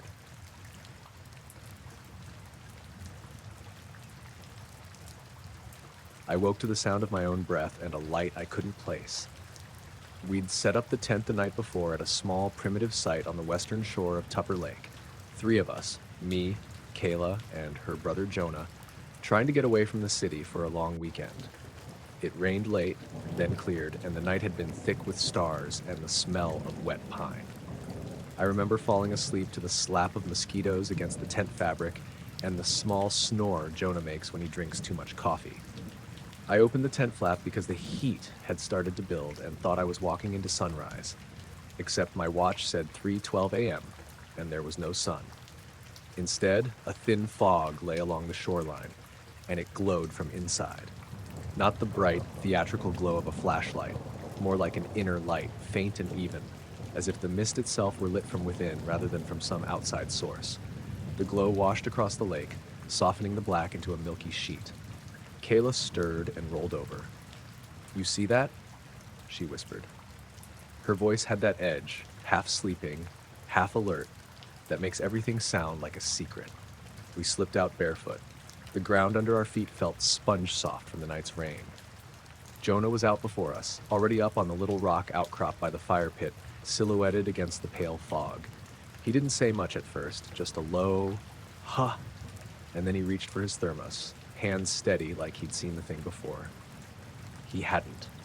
The first small thing I noticed was the silence. Usually at that hour, the frogs made a steady chorus, and somewhere out of sight a loon checked in, this long, shaking cry that ruins quiet in the best way. That night the frogs were gone. The loon didn't call. Even the wind had folded itself away. It was the kind of absence that makes your ears ring. Jonah shuffled forward, and the fog clung to his calves. It smelled faintly of ozone, sharp and clean like the air after distant lightning. Kayla shook the sleeve of her hoodie and said the hair on her arms had stood up. She's usually more dramatic about small things, but this wasn't a small thing. Our phones were useless. Full bars the night before. Now the screens read, "No service," and the battery percentages had slipped in the few minutes it took us to crawl out of the tent. My phone had been at 80% before I turned it off. Now it was down to 9 and warming in my hand. Jonah's cheap point-and-shoot camera powered on with a blink, and then the lens cover refused to retract. You learn to shrug when electronics act out in the woods. Wet contacts, cheap batteries, but the timing felt wrong. We sat on the rock and watched. The fog ribboned across the water like a slow current. Sometimes the glow pooled into little brighter knots and then bled out again. After a few minutes, a low hum started, so soft at first I thought it was my teeth, underneath everything else. Then the hum built, not loud, but a steady, rhythmic pulsing. It had a beat, almost like a very slow throat clearing in the sky. Our feet vibrated with it through the stone. "Maybe somebody's testing a buoy," Kayla offered, but she sounded thin. Out here, the nearest marina was a good 20 minutes by boat. There weren't supposed to be lights out on the water like that at this hour, for reasons I can't justify beyond how people tend to be asleep on Sunday before dawn. The fog moved in ways water shouldn't. The outer edge trembled inward occasionally, like breath fog curling around something warm. Once, a faint green thread, threaded through the white, ran parallel to the shoreline for a breath, and vanished. I blinked and told myself I'd misread reflection off Jonah's thermos. Jonah pointed and said, "Look," and that made me feel small and a little stupid for wanting an explanation that fit. The hum became tangible. Kayla put her hands to her ears and frowned. "My head's ringing," she said. She's a nurse, and she speaks about sounds like she can see them. I felt it too, less in my ears than in the bones of my hands where they rested on my knees. There was a regularity to it, long, low pulses, like someone slowly tapping a metal drum across the other side of the lake. We tried to film it. No one thought to call anyone else. It felt private, like trespassing on a moment. My phone camera refused to focus. The screen showed shifting patterns of white and then a black frame where the recording should be. Jonah's video file corrupted as soon as he hit stop. Kept thinking about that, how the cameras misbehaved, but nothing else seemed broken. Then something moved in the mist, not on the surface but rising from it. At first I thought it was a boat cresting, and boats make noise, but there was no sound. The fog parted like a curtain and a shape emerged from the lake. It was tall, taller than a person standing on the water, but the edges were soft, not a hard silhouette. It rose up slowly, deliberate and smooth, like something inflated from the bottom. The inner glow of the fog pooled at the base and then tightened around the shape as if forming a skin. We didn't breathe for a full minute. Jonah's thermos fell from his hands and spat coffee into the moss. The drops made tiny mirrors and then were swallowed by the fog. The shape had a faint verticality to it, elongated, maybe the width of a small boat at the bottom, tapering as it climbed. But that could have been tricks of light. I could not tell if it had any surface detail. It had no obvious limbs, no recognizable features. It moved with an economy of motion that felt practiced. As it rose, it carried the hum with it, and the rhythm changed. Shorter pulses, higher pitch, like the throat clearing shifted into a different register. The fog nearest it brightened, and I could see small motes in the light that looked almost organic. They swam around like plankton. I tried to step forward and felt myself hesitate, like a magnet had hooked the sole of my shoe. The smell of ozone became stronger and coppery. My wristwatch, an old field watch with a mechanical movement, ticked forward a little too fast. By the time the thing reached 3 times its height, it read 3:28. I remember thinking, absurdly, that I'd lost time because the last thing I remembered precisely was the watch showing 3:12 when I unzipped the tent. Kayla? I said, and she mouthed something. Her lips formed letters, but no sound emerged. Jonah's jaw clenched like he was pressing the moment into his teeth. The shape paused above the lake and then tilted, not as if turning to look, but like the motion of a balloon catching a current. For a breath, it hovered with that same patient stillness. Then, without fanfare, it began to rise faster, not abruptly. There was none of that splintering acceleration you see in bad movies, but a steady lifting up through the thin cloud deck that suddenly seemed much lower than it should have been. As it went, the humming elongated into something that felt less like sound and more like an impression. The inner glow of the mist thinned and folded back in on itself. I tried to film again, knife-handed and cheap and useless. The phone registered the motion as a wash of light and a tiny black speck. Jonah's camera captured only a wavering smear that, when we played it back at full speed, looked like nothing at all. The thing rose into the cloud base, and when it reached the thicker layer, it simply blinked out. There was no burst, no flame, no noise, just a faint thinning of the fog, and then the sky looked like sky again, a flat gray ceiling where the glow had been. The hum faded on the same beat, the height disappeared. The frogs started up as if someone had turned a valve back on. The loon called once, a long, thin note that sounded like an unhappy ending. We sat on that rock a long time after, legs numb, watching the place where it had been. Kayla's hands shook as she tried to put the thermos back in her pack. Jonah smoked a cigarette that broke into ash in his fingers because none of us wanted to move. We checked the tent and our packs methodically, like that would prove we hadn't imagined anything. Nothing looked disturbed. The shoreline was intact. There were no footprints in the half-dry sand out to the water's edge where the shape had lifted. Time had moved differently for each of us, or so it seemed. My watch read 3:42. Kayla's digital alarm had jumped forward 19 minutes while hers had been turned off. Jonas swore his chronograph had lost about 7 minutes and then clicked back. We argued math for a while, how long it had lasted, who had seen what, and the numbers slid around in our mouths like gum. We left that morning before the county patrol got around, bags half packed, coffee cold in a thermos someone had forgotten to screw on. Road noise returned by degrees as we drove out. A dump truck, a dog barking, the low, ordinary rattle of pavement. We said very little on the ride home. Nobody wanted an explanation because the act of explaining felt like you might lose the thing altogether, and we were all curators of a small, bright secret. Back in the city, life stitched itself back into place. My phone found service again on the highway and synced the lost minutes like a small bureaucrat smoothing a wrinkle. When I checked the files later, the footage we'd taken was corrupted where the thing had been. The timestamps were inconsistent. Everyone I told had a reasonable sounding theory. Some said ball lightning, others said military tests, or friends doing performance art and spending more money than sense on fog machines. A few people suggested hallucination, sleep deprivation. Those last ones were the ones I liked least, because all three of us had been awake and sober, and we heard the hum in our bones and we'd smelled the ozone. I went back once the week after, in daylight, while the memory looked like the outline of something I could draw. The lakeshore was ordinary. Kids and kayaks, a thin jetty where people launched canoes. The water was the right, dull blue. The patch of fog that had seemed to glow was a piece of the lake like any other. I ran my hand through the sand where we'd stood and felt only silt. There were no burned rings, no scorched grass, nothing to point and say, "See?" Only the ordinary, which is the least satisfying answer. Sometimes at night, now when the city is quiet and the hum of the refrigerator is a background like fog, I think about the way that thing rose, how cleanly it left, and how small and precise the world felt in those minutes. The memory is there, bright and unhelpful, like a photograph with half the frame fogged over. We went home intact. We went back to our jobs.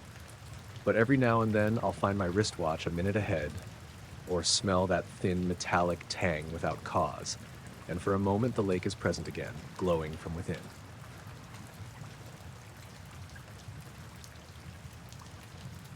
I was out on the lake before sunrise because my job's been eating daylight, and the only time that felt like mine was the hour just before everything else woke up. I launched the kayak from the little public ramp at the east end of Cuca, had the boat strapped to the roof, an old P&H I'd learned to move like a pet, and shoved off in the dark with a thermos of coffee and the kind of silence you only get where there aren't houses with streetlights. No chop, no breeze, nothing to move the surface except for the thin wake my paddle made. I like that part, a slow cadence of left, right, left, watching the reflection of the hills fold under the boat, thinking about nothing complicated. At first, I noticed only small, ordinary things being slightly off. My phone, which I'd left in a dry bag, showed a single satellite signal when I checked it just to see where I'd drifted. That's unusual out there. Normally it snaps to 3 or 4, so the nav will behave. I shrugged and shoved the phone back under the bungee. It shouldn't have mattered. I was out to unwind. As the sky lightened to a dull pewter, the loons started. Usually they call in that thin, lonely voice that cuts through the air and makes everything feel deep. This morning, the first loon's call came, and then nothing. No echo from the other side of the lake. The second loon tried and stopped. It sounded like someone had put a finger on the sound. That little thing made the back of my neck prick up. You get used to the animal noises. When they're wrong, you notice it like a bruise you didn't know you had. About 30 minutes after push-off, I was crossing the narrow part near the old fishing pier. The water there runs deep in the channel, and the shoreline opens up so you can see a long way. I was about to pass the submerged merged breakwall when I saw the shape, but at first I thought some stupid party balloon or a weather balloon someone had launched, except it wasn't drifting. It was a disc, flat and gray, hovering maybe 10 feet above the surface, low enough that the bottom edge threw a darker ring on the water. It was the size of a small car, maybe a little wider. It wasn't reflective in that blinding way you expect from metal. It was matte, like brushed steel left to weather. There were no lights on it, no panels, no obvious seams. It simply held position above the lake. I slowed and stopped paddling because stopping seemed like the only reasonable thing to do. The lake swallowed the sound of my blades. It didn't hum or whine. It made nothing. If anything, the air around it felt slightly thicker, like the sound had been sucked out. I remember thinking, if that's a drone, the world's gone weird. If it's a plane, we need to be looking at an emergency. But it was neither. It hovered and did nothing dramatic, like a bird on a wire that had forgotten how to be a bird. I turned my head slowly and checked shorelines. No boats, no crews, no people with searchlights. The cabins on the west shore were still dark. The only movement was my little kayak and the faint rings spreading where a fish had bothered the surface to chase something invisible. I unzipped the dry bag and fumbled for my cheap digital camera. When I aimed it, the display went white for a second like it was overwhelmed, then settled to a gray rectangle that made the disc look like a blur. The file saved as corrupted when I hit stop. I didn't know if that was from the cold or from me being clumsy, but I'd used that camera 100 times and I didn't like the way it behaved. I eased the kayak forward, pushing the blade like clockwork, because the rational part of me wanted to see if whatever it was had a shape or if I was just seeing some trick of light. The closer I got, the more the hair on my arms lifted. Up close you could see that it had a faint texture, like tiny, regular pitting in the surface, but nothing that read as a hatch or a seam. It reminded me of foam metal at a lab where they test machining. Purposeful, not random. It was brightening enough that the horizon was a strip of pale blush, and the disc was still in the same place, as if it was anchored. I wanted to shout or radio someone or do something adult and reasonable. Instead, I breathed and paddled and tried to make sense of how something that size could remain that perfectly still over a lake with no anchors, no visible means of support. Then the fog came. It rolled in like a hand, quick and thick. One moment I could see the far shore, and the next, the world narrowed to 20 feet. The morning temperature dropped. My breath skated in front of me. The fog wasn't the usual thin morning mist. It came in a wall, dense and gray, and it swallowed the disc so quickly I had to blink. 1 second the object was there, in the next it vanished, hidden inside the white. I turned in place, listening for any sound of it moving away, but the fog brought with it another thing, a low, steady hum. It wasn't loud, Not mechanical like a diesel, but I felt it in my teeth and along the flat of my palms where they rested on the paddle. It had a rhythm, not a beat, but a pressure that came in waves. Kayaks make a lot of small noises, plastic creaks, water skips, yet in that fog, the only thing that seemed to exist was that hum and the sound of the water breathing against my hull. I sought my watch because time felt weird when fog crept in that fast. My Apple Watch is useless out there without a phone signal, but I wear a cheap field watch too, mechanical and simple. The mechanical one, the one that ticked with a steady hand and that I trusted because you can hear it work, read 5:12 when I put it on. I'd checked it 2 minutes before the sighting and it had read 5:06. I know the watch's feel. You can sense its little clicks. I remember thinking I must be misreading it. My hands were shaking, but the numbers were clear. 10 minutes unaccounted for between when I was about to pass the break wall and when the disc disappeared into fog. Inside that white, I could feel the world tilt a little. I paddled, slow strokes, and the kayak felt heavier as if the water had deepened. For the next minute, maybe two, the fog pressed against my face and everything was muffled and close. I tried to orient by the sound of the water and the barely perceptible hum. My phone finally came alive with a faint chirp. One bar of service flickered and then died, like a radio that had been tuned in for a blink. The fog thinned the same way it had come, without wind, like someone lifting a hand off a sheet. The disc was gone. No trailing vapor, no wake. Nothing on the water. It was like the place where it had been sewn back together with ordinary air.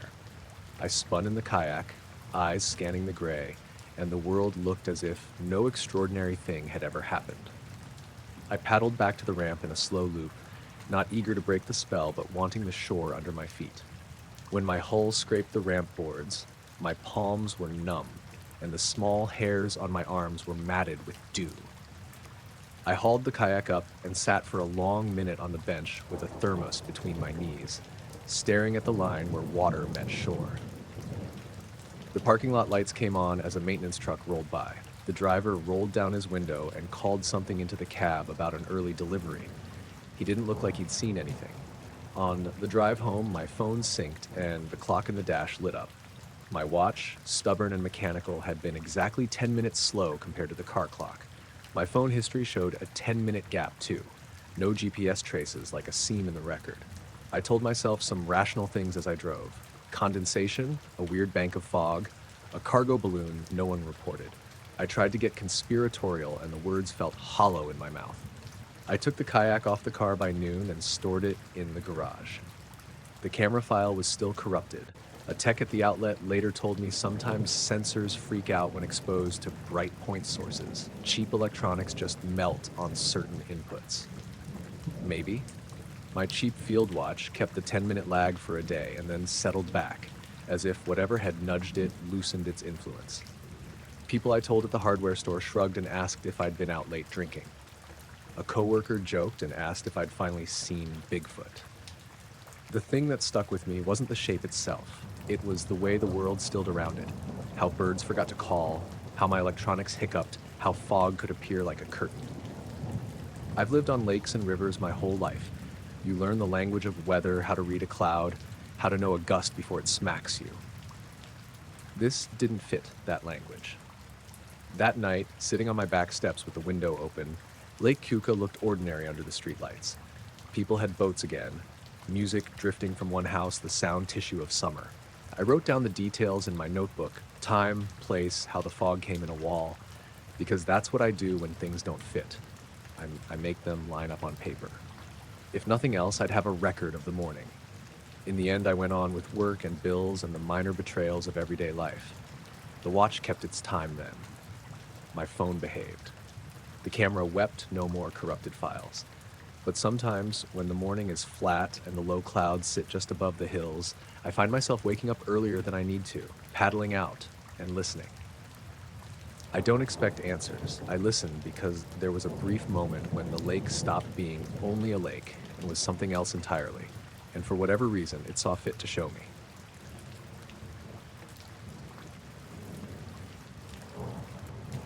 I was coming back from Lake Placid that night, late enough that the gas stations were dark, and the highway signs looked like they'd been bleached by the headlights of every car that had passed in the last 20 years. Route 28 through the Adirondacks gets dead quiet after 10, especially past Blue Mountain Lake, and I like it that way. You can drive for miles without another car, and the only sound is the tires on the asphalt and the occasional distant coyote. I had my music low, some old folk playlist, and I was thinking about the weekend.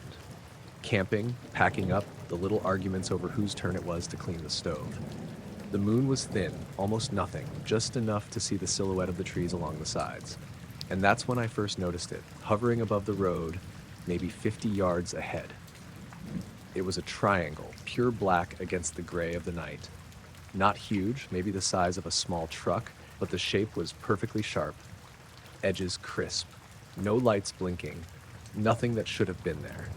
I slammed my foot on the brake instinctively, but the car handled smooth, no skidding, just a little shudder. My hands gripped the wheel tight. It was just floating.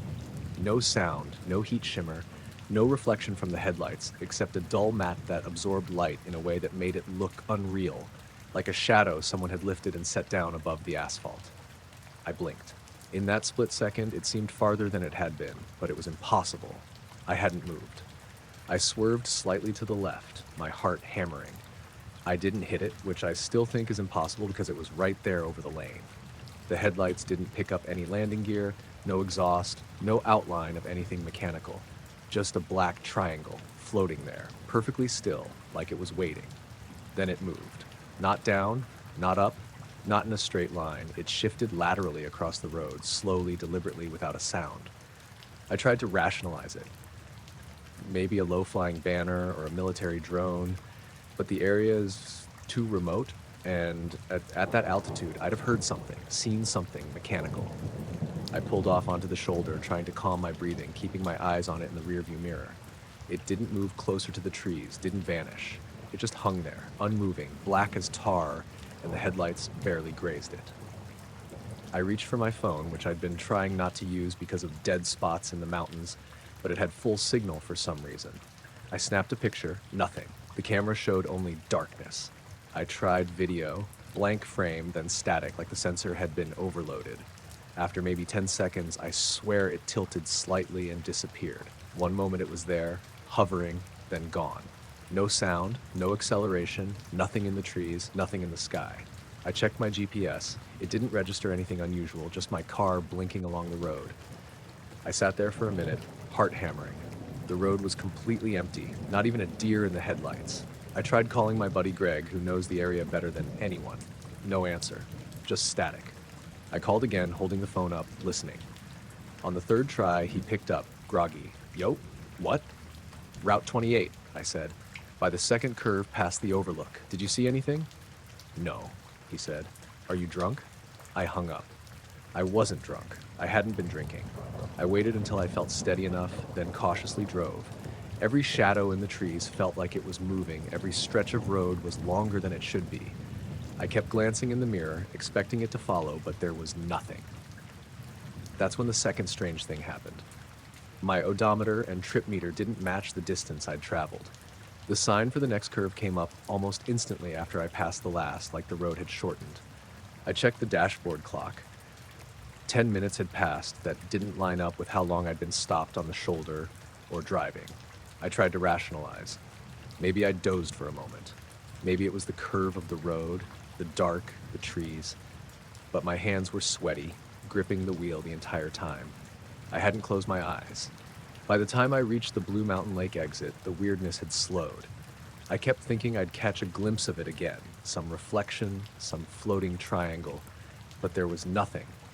Not in the sky, not in the trees, nothing on the roadside. At home, I parked in the driveway, switched off the headlights, and sat in the dark for a long time. The silence felt heavier than usual. Even the crickets seemed distant. I thought maybe it had been a trick of the moon, of the shadows, but I knew that triangle had been real. The next day, I drove the same stretch of Route 28 in daylight, careful to note every turn, every tree, every telephone pole. Nothing looked out of place. The road had the same dips and curves I remembered, the forest the same thickness, no signs of landing, no marks in the asphalt. I tried to tell Greg and a few coworkers. Most laughed, some nodded politely, then changed the subject. But I knew what I'd seen, and the way it moved, the way the light disappeared and time seemed off. That part stuck with me. Weeks later, I sometimes drive that stretch at night again. I keep the lights low, the radio off just to see. Nothing ever shows. But once in a while, when the wind shifts right, I swear I catch a flash of something black in the corner of my eye just above the trees, and I feel that same pulse in my chest, that same sudden awareness that the world isn't quite as ordinary as it seems. I still drive Route 28, but I don't do it the same way. Headlights full, hands steady, but always watching the dark because I know it could come back, or maybe I realize it never left at all.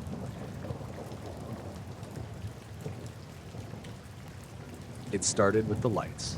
I was headed back from the feed barn, lantern swinging in my hand, when I saw the first blink between the rows. It was coming from the lower block of Macintosh trees, the section we let go wild for a year so the birds had someplace to hide. I figured it was some teenager with a flashlight or a drunk driver passing on the old county road, so I slowed on the lane and listened. The dogs were quiet. Hector and Maeve usually made enough noise to wake the county, but that night they didn't even lift their heads from the porch. The light wasn't a beam, not really. It was a pale, steady flicker that moved like someone was tracing the trunks with a match and then stopping to look. It wasn't the flaring of headlamps or a phone screen. The color was off, sort of cool, like the inside of a glow stick you left out too long. I stayed behind the truck's wheel for a minute because even on this farm, you get careful about being a lone man in the dark. The lantern beside the cab made a small circle on the lane, and that felt like an island of normal. I killed the truck and climbed out anyway. The air was that late October kind, crisp enough to make the breath white in the lantern's light. I had my jacket zipped up and my boots still dusty from the day's pruning. The orchard smelled like dirt and crushed apples. The flicker stopped when I turned the corner of the barn, then started again a little deeper in the rows, like a child playing hide and seek with someone who didn't know the rules. Probably some kids, I muttered. Trash burners. I told myself that because it's what farmers tell themselves when something odd comes up at night. But the dogs were still quiet, and I knew every creak on the place. I started down the row, the lantern held high, boots sinking a little in the soft earth. The trees are a tangle at that end, old grafts, low branches. But there were no signs of a path, no crushed brush leading in. Everything looked like I'd left it at dusk. Leaves damp on the ground, fruit still heavy on their stems, a thin film of frost near the low spots. The second odd thing was the radio. I had the little farm handheld clipped to my belt. It's useless for anything but a long range when you need to talk to the picker crews. And when I tried the channel, the sound came back bent, like somebody had folded the words in half. Voices overlapped, not any of ours. Static that sounded almost like coughing. I thumbed the switch and it snatched back to silence. My hand felt colder after that.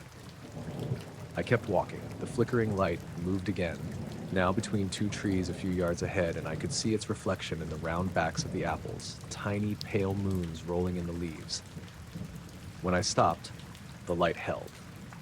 When I took another step, it bolted to the left and then hovered, patient as a moth. It wasn't random. I had the sense that it was watching the trees more than me. By the time I reached the spot, the light had been circling. My lantern showed only ordinary things. The gnarled trunks, a scattering of windfall fruit, a little tractor track where I'd tested the plow. I turned the lantern full on the base of one trunk and waited. Nothing moved. The only sound was the wind in the higher branches, a soft, papery whisper. Then, under the lantern's beam, I saw the impression. It was a perfect circle in the soil right at the drip line of the tree, maybe 3 feet across, slightly sunken, so the inner ring was a shade darker from the damp. The edges were neat and abrupt, like someone had pressed a cookie cutter down and then lifted it. There was no charring, no single scorch mark. The grass around it hadn't been bent out of place. No footprints ran away from it. It sat there like a shallow bowl someone had left to cool. I crouched. The earth was cool and slightly tacky. It looked as if the soil had been compressed, not compacted by a boot, but pressed evenly the way a hand can press dough onto a counter. When I ran a gloved finger along the rim, The soil gave with the same resistance as the rest of the ground. No ash, no smell of anything burning, no chemical rake. It made my skin crawl because I wanted a sign of something ordinary. A tire tread, a shoe sole, a broken twig. There was nothing. I stood and the light returned, as if that little pale thing had been waiting for me to notice. It drifted again between the rows, low to the ground this time, avoiding the trunks like it was aware they were obstacles. It didn't throw a beam into the sky. Instead, it moved with a patience that felt like intent. I called out, "Hey!" more for the sound than any useful purpose. The light paused for a breath, then slid away toward the next block and vanished behind a curtain of leaves. I ran.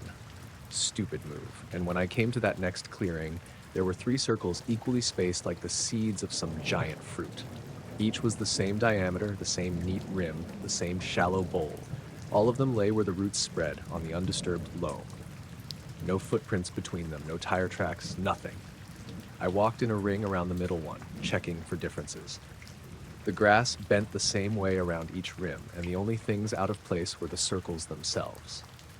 I knew the rows intimately enough to tell you where a mole had tunneled last spring, and this was not a mole's work. The third odd thing, if you're keeping count, was the timing. My phone, which I'd left in the barn on purpose because battery life is a joke and signal is spotty, buzzed in my pocket because the farmers group chat sent a chirp. I checked it with a shaking hand.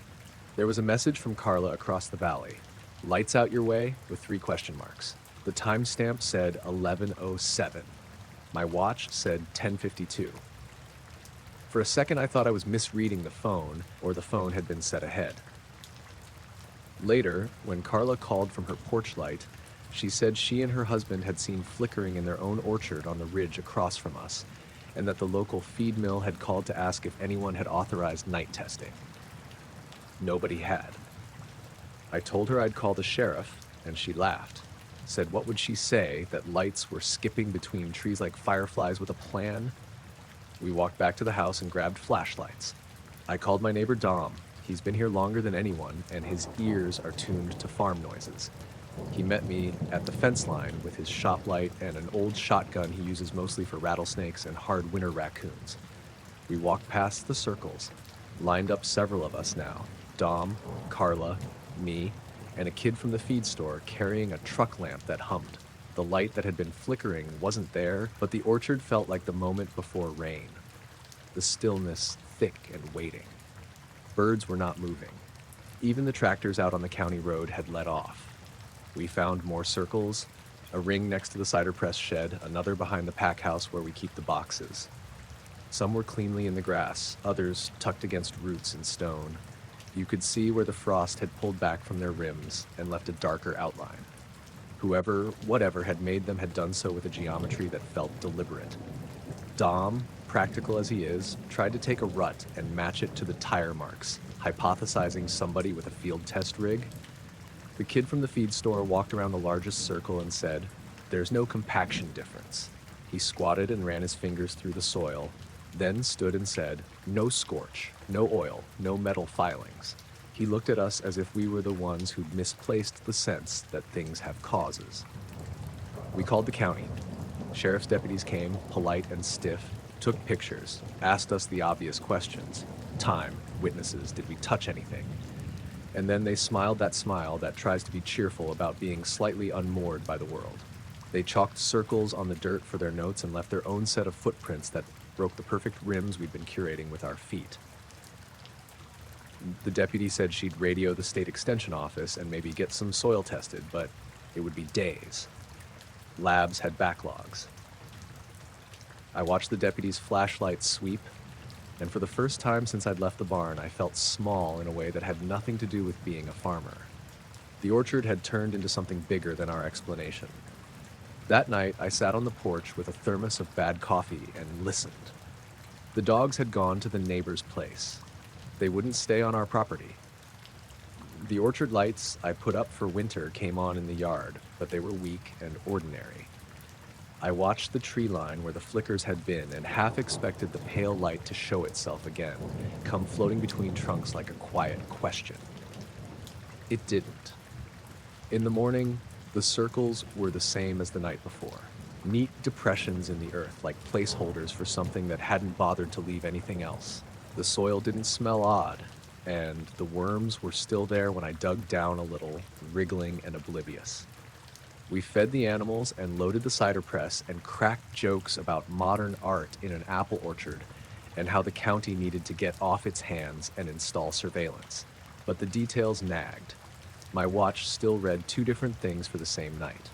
The deputy's camera had a single frame in the folder, corrupted right when the circles were first reported. The guy from the extension office called and asked for samples. He asked carefully if anyone had noticed any smell, any heat, anything electrical. I told him no, that it felt mostly like a presence. He said he'd be out in a few days.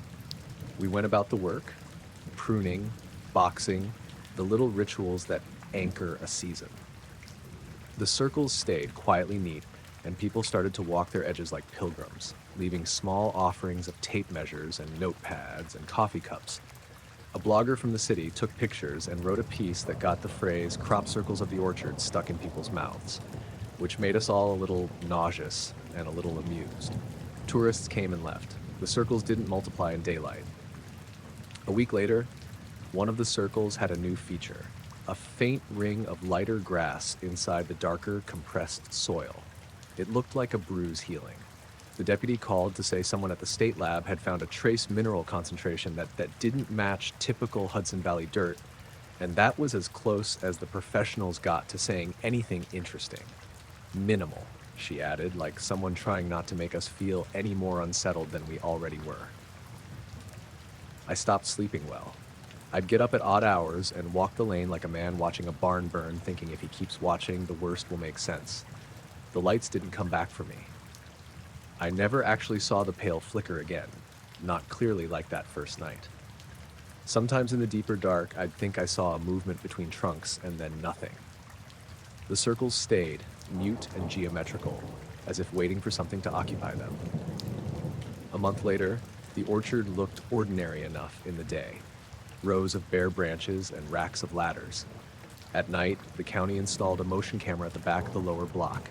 Its night footage was neat and mechanical, deer, a fox, the odd tractor. It picked up nothing of the pale light. The official report filed unidentified impressions and recommended continued observation. That felt like a bureaucrat's way of putting a hand on a hot plate and walking away. We harvest because that's what you do. You pick in rain and in frost, and when your back complains, because time is the only honest thing out here. The circles are still there if you know where to look, tucked in at the roots like something that has been left on purpose. And once in a while I walk the rows toward them and stand with my hands in my pockets and listen to the orchard breathing. The dogs have long ago stopped coming with me. I don't blame them. The land is ours, but some nights it feels like it's keeping a secret that only shows itself in the dark.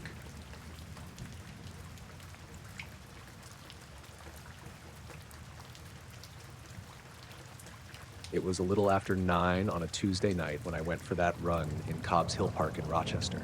It was early spring, that weird time when it's still cold enough that you can see your breath, but the snow's melted enough that the trails aren't slippery anymore, just muddy. I'd been doing late runs after work because the park's quiet then. Hardly anyone around, just the sound of your feet on gravel and the hum of traffic from Monroe Avenue in the distance. That night I parked near Lake Riley Lodge, stretched by the lampposts, and started my loop up the hill. The sky was overcast. No moon, just that dull orange glow from the city reflecting off the clouds. The park lights along the lower path flickered every so often, which they always did. It wasn't eerie then. It was just normal. I remember noticing right away how still everything felt once I started heading into the wooded part. Usually, you hear at least some noise. Crickets, rustling, cars, something. But it was quiet, like everything had paused. I figured maybe the air was heavy, like before rain. My headphones died about halfway up the hill, and I didn't bother turning around. I thought maybe I'd just enjoy the silence. I was about 20 minutes in, somewhere near that clearing where the radio tower is visible through the trees, when I saw the first light. It was faint, red, kind of low to the ground, and at first I thought it was a bike reflector or maybe a distant tail light from the road below. But when I squinted, I realized it wasn't steady. It was pulsing, slow and uneven. I slowed to a jog, trying to get a better look, but it was hard to tell what I was seeing. Then another red light appeared beside it, a few feet to the left, hovering in the trees. The two of them blinked, not together, not in a pattern, just off and on, like they were drifting slightly. I stopped completely. That's when the first weird thing happened. The lights shifted. It wasn't that they got brighter or closer, but they seemed to reorient, like both of them turned toward me. It sounds ridiculous saying that, but that's exactly how it felt. Like they had been facing some other direction, then suddenly aligned to look straight at me. I told myself it had to be someone's drone. That made the most sense. People flew those around the reservoir sometimes. So I waved my arm and said, "Hey," kind of half laughing, waiting for whoever it was to respond or bring it down. Nothing. The lights didn't move away, didn't get closer. They just hovered, steady and silent. I started jogging again, telling myself to stop staring. But after maybe a minute, I glanced over my shoulder, and they were still there. Same distance, same height, moving just enough to stay between the trees. That's when the nerves started. I sped up a bit, hitting that downward slope near the upper reservoir. The ground was wet, and I could hear my shoes squishing. When I looked left again, there were 3 of them now. 3 red lights, lined up unevenly, gliding through the dark. No sound, no branches breaking, nothing. Every time I stopped, they'd stop too. I tried testing it. I'd run for 10 seconds, stop suddenly, same thing. Still there. I wanted to believe it was a trick of the light, reflections from something in the distance. But they weren't behaving like reflections. They were moving with me, always keeping the same angle, like they were tracking my position. By the time I hit the bottom of the hill again, I could see my car through the trees. That's when I noticed that all the lamppost lights in the lower lot were off. Every single one. The whole area was dark except for the faint glow from the houses across the street. I stopped at the edge of the clearing, breathing hard, staring up at the row of dead lamps. I've run that park for years, and I've never seen them all go out at once. When I looked back toward the woods, the red lights were closer. Much closer. Maybe 50 feet away, moving between the trees in slow, measured arcs. It didn't feel random anymore. It felt intentional, like they were adjusting to my position. I walked backward toward my car, my keys already in my hand. I didn't take my eyes off the tree line. I didn't want to turn my back. The lights stayed just inside the shadowed part of the woods, like they were holding a line. When I reached the car, I hit unlock, and the headlights came on automatically. For a split second, the beams hit something reflective in the trees. Not just red now, but silver, like metal catching light. Then it vanished. I mean, instantly. The headlights didn't even flicker. I jumped in, started the engine, and pulled out so fast I nearly clipped the curb. When I looked in the rearview mirror, I saw one faint red light hanging above the lot, higher than before, motionless. It stayed there until I turned onto Culver Road and lost sight of it behind the trees. I drove straight home, hands shaking the whole time. I kept checking my mirrors, but there was nothing behind me.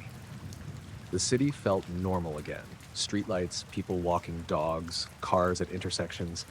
It made the whole thing feel weirdly distant, like I'd imagined it. When I got home, I sat in my car for a while with the engine running. I didn't want to go inside right away. I checked the time on my phone. It was 10:04 p.m. My run had started a little after 9. The whole thing couldn't have lasted more than 40 minutes, but it felt longer, like something was missing between leaving the trail and getting to the lot. Later, I told my friend Mike about it. He's into drones, so I thought maybe he could explain it.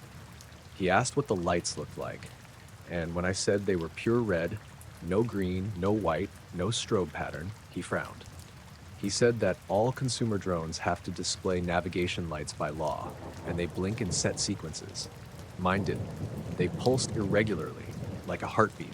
That weekend, I went back in the daytime to see if there was anything in that part of the woods, maybe some equipment or reflectors or something that could explain it. There was nothing. Just the usual pines, mud, and a couple of old beer cans near the clearing. No sign of drones, no footprints besides mine from the night before. I tried to convince myself it was just some kids messing with lights or a fluke with the power, but there's one detail that still bothers me. When I looked up at the lamp post nearest where I'd parked, the glass housing around the bulb was cracked, like a thin line straight across the front, almost a perfect semicircle. None of the other lamps had that. A week later, I went for another run, earlier this time, right before sunset. There were more people around, a couple walking dogs, another jogger with a headlamp. Nothing unusual. But when I hit that same spot near the radio tower, I stopped for a drink and looked out through the trees. The light was back. Just one this time, faint red, hovering low between two trunks. It didn't move at first. Then, very slowly, it drifted sideways, out of sight. I haven't run there at night since. I tell myself I'm just being cautious, but the truth is, every time I drive past that park after dark, I can't help scanning the trees for that color, soft red, steady and soundless, like it's still there, waiting for me to stop and look long enough for it to notice me again.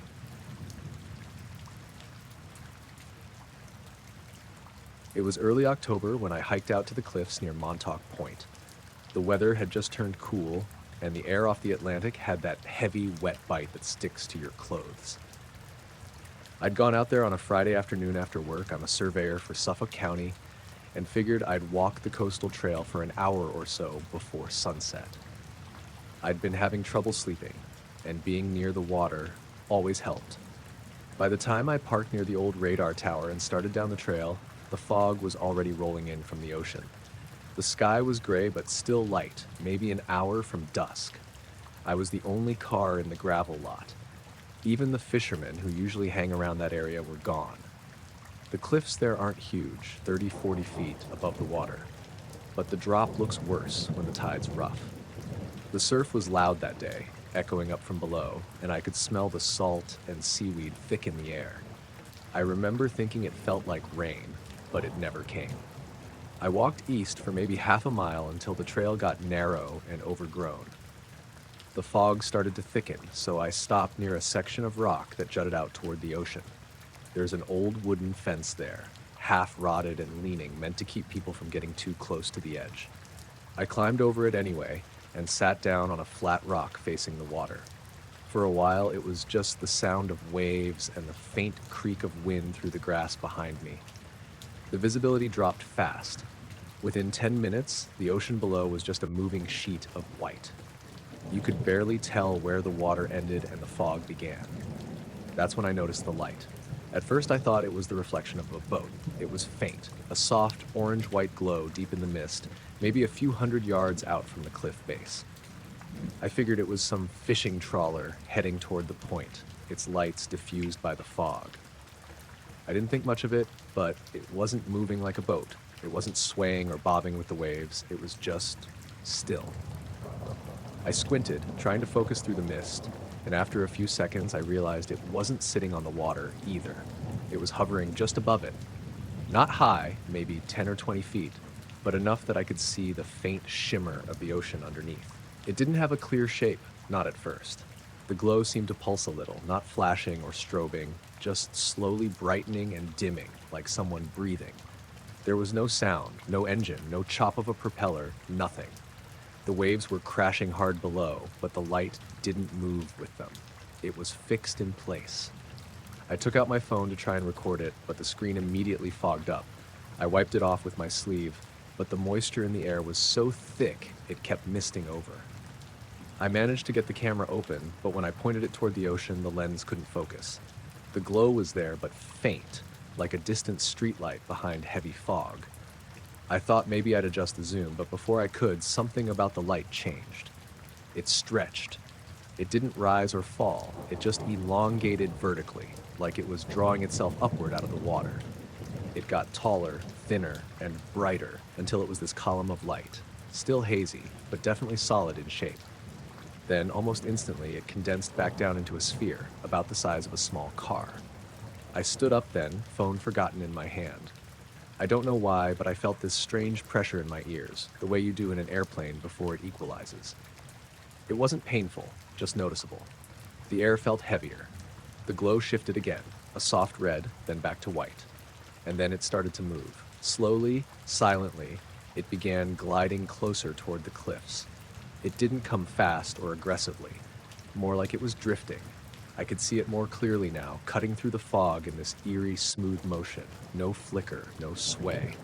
When it got maybe 50 yards from the shore, it stopped again, hovering perfectly still.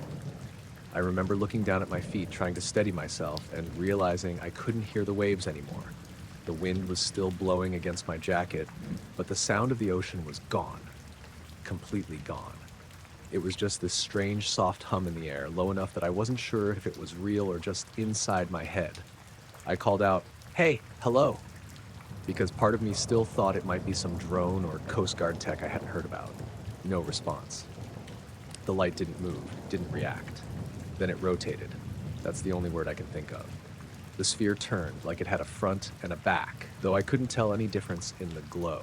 It was a smooth, deliberate motion, and then this part stuck with me.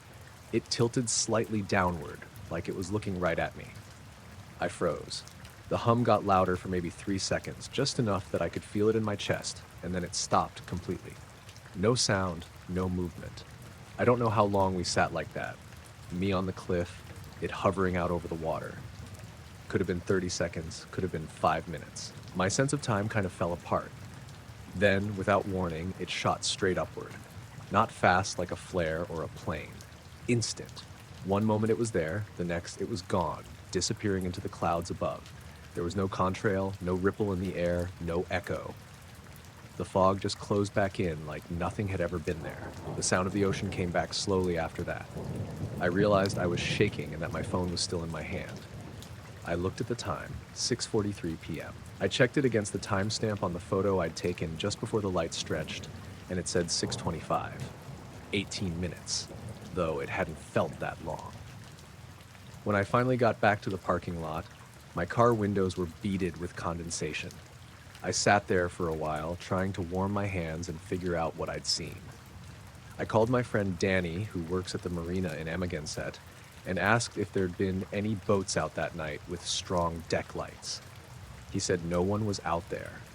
Conditions were too foggy, and the Coast Guard had advised against it. I didn't tell him exactly what I saw, just that I'd seen a light. When I got home later, I checked the photo. It's nothing, just a gray blur with a faint amber tint in the middle. Could be anything. The video didn't save right, it just froze a few seconds in, audio cutting out halfway through. For a few nights after that, I couldn't stop thinking about it. Every time I drove near the water or saw fog rolling in, I'd catch myself scanning the horizon for that glow again. Nothing. A week later, I went back out there around the same time of day. It was clear that evening. Calm water, orange sunset, perfect visibility. I stood in the same spot by the fence and looked out over the ocean. Just wind, waves, and gulls. No hum, no glow.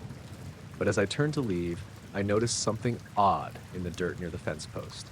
3 small impressions in the soil, round, maybe an inch deep, spaced evenly apart like the points of a triangle. Could have been from anything.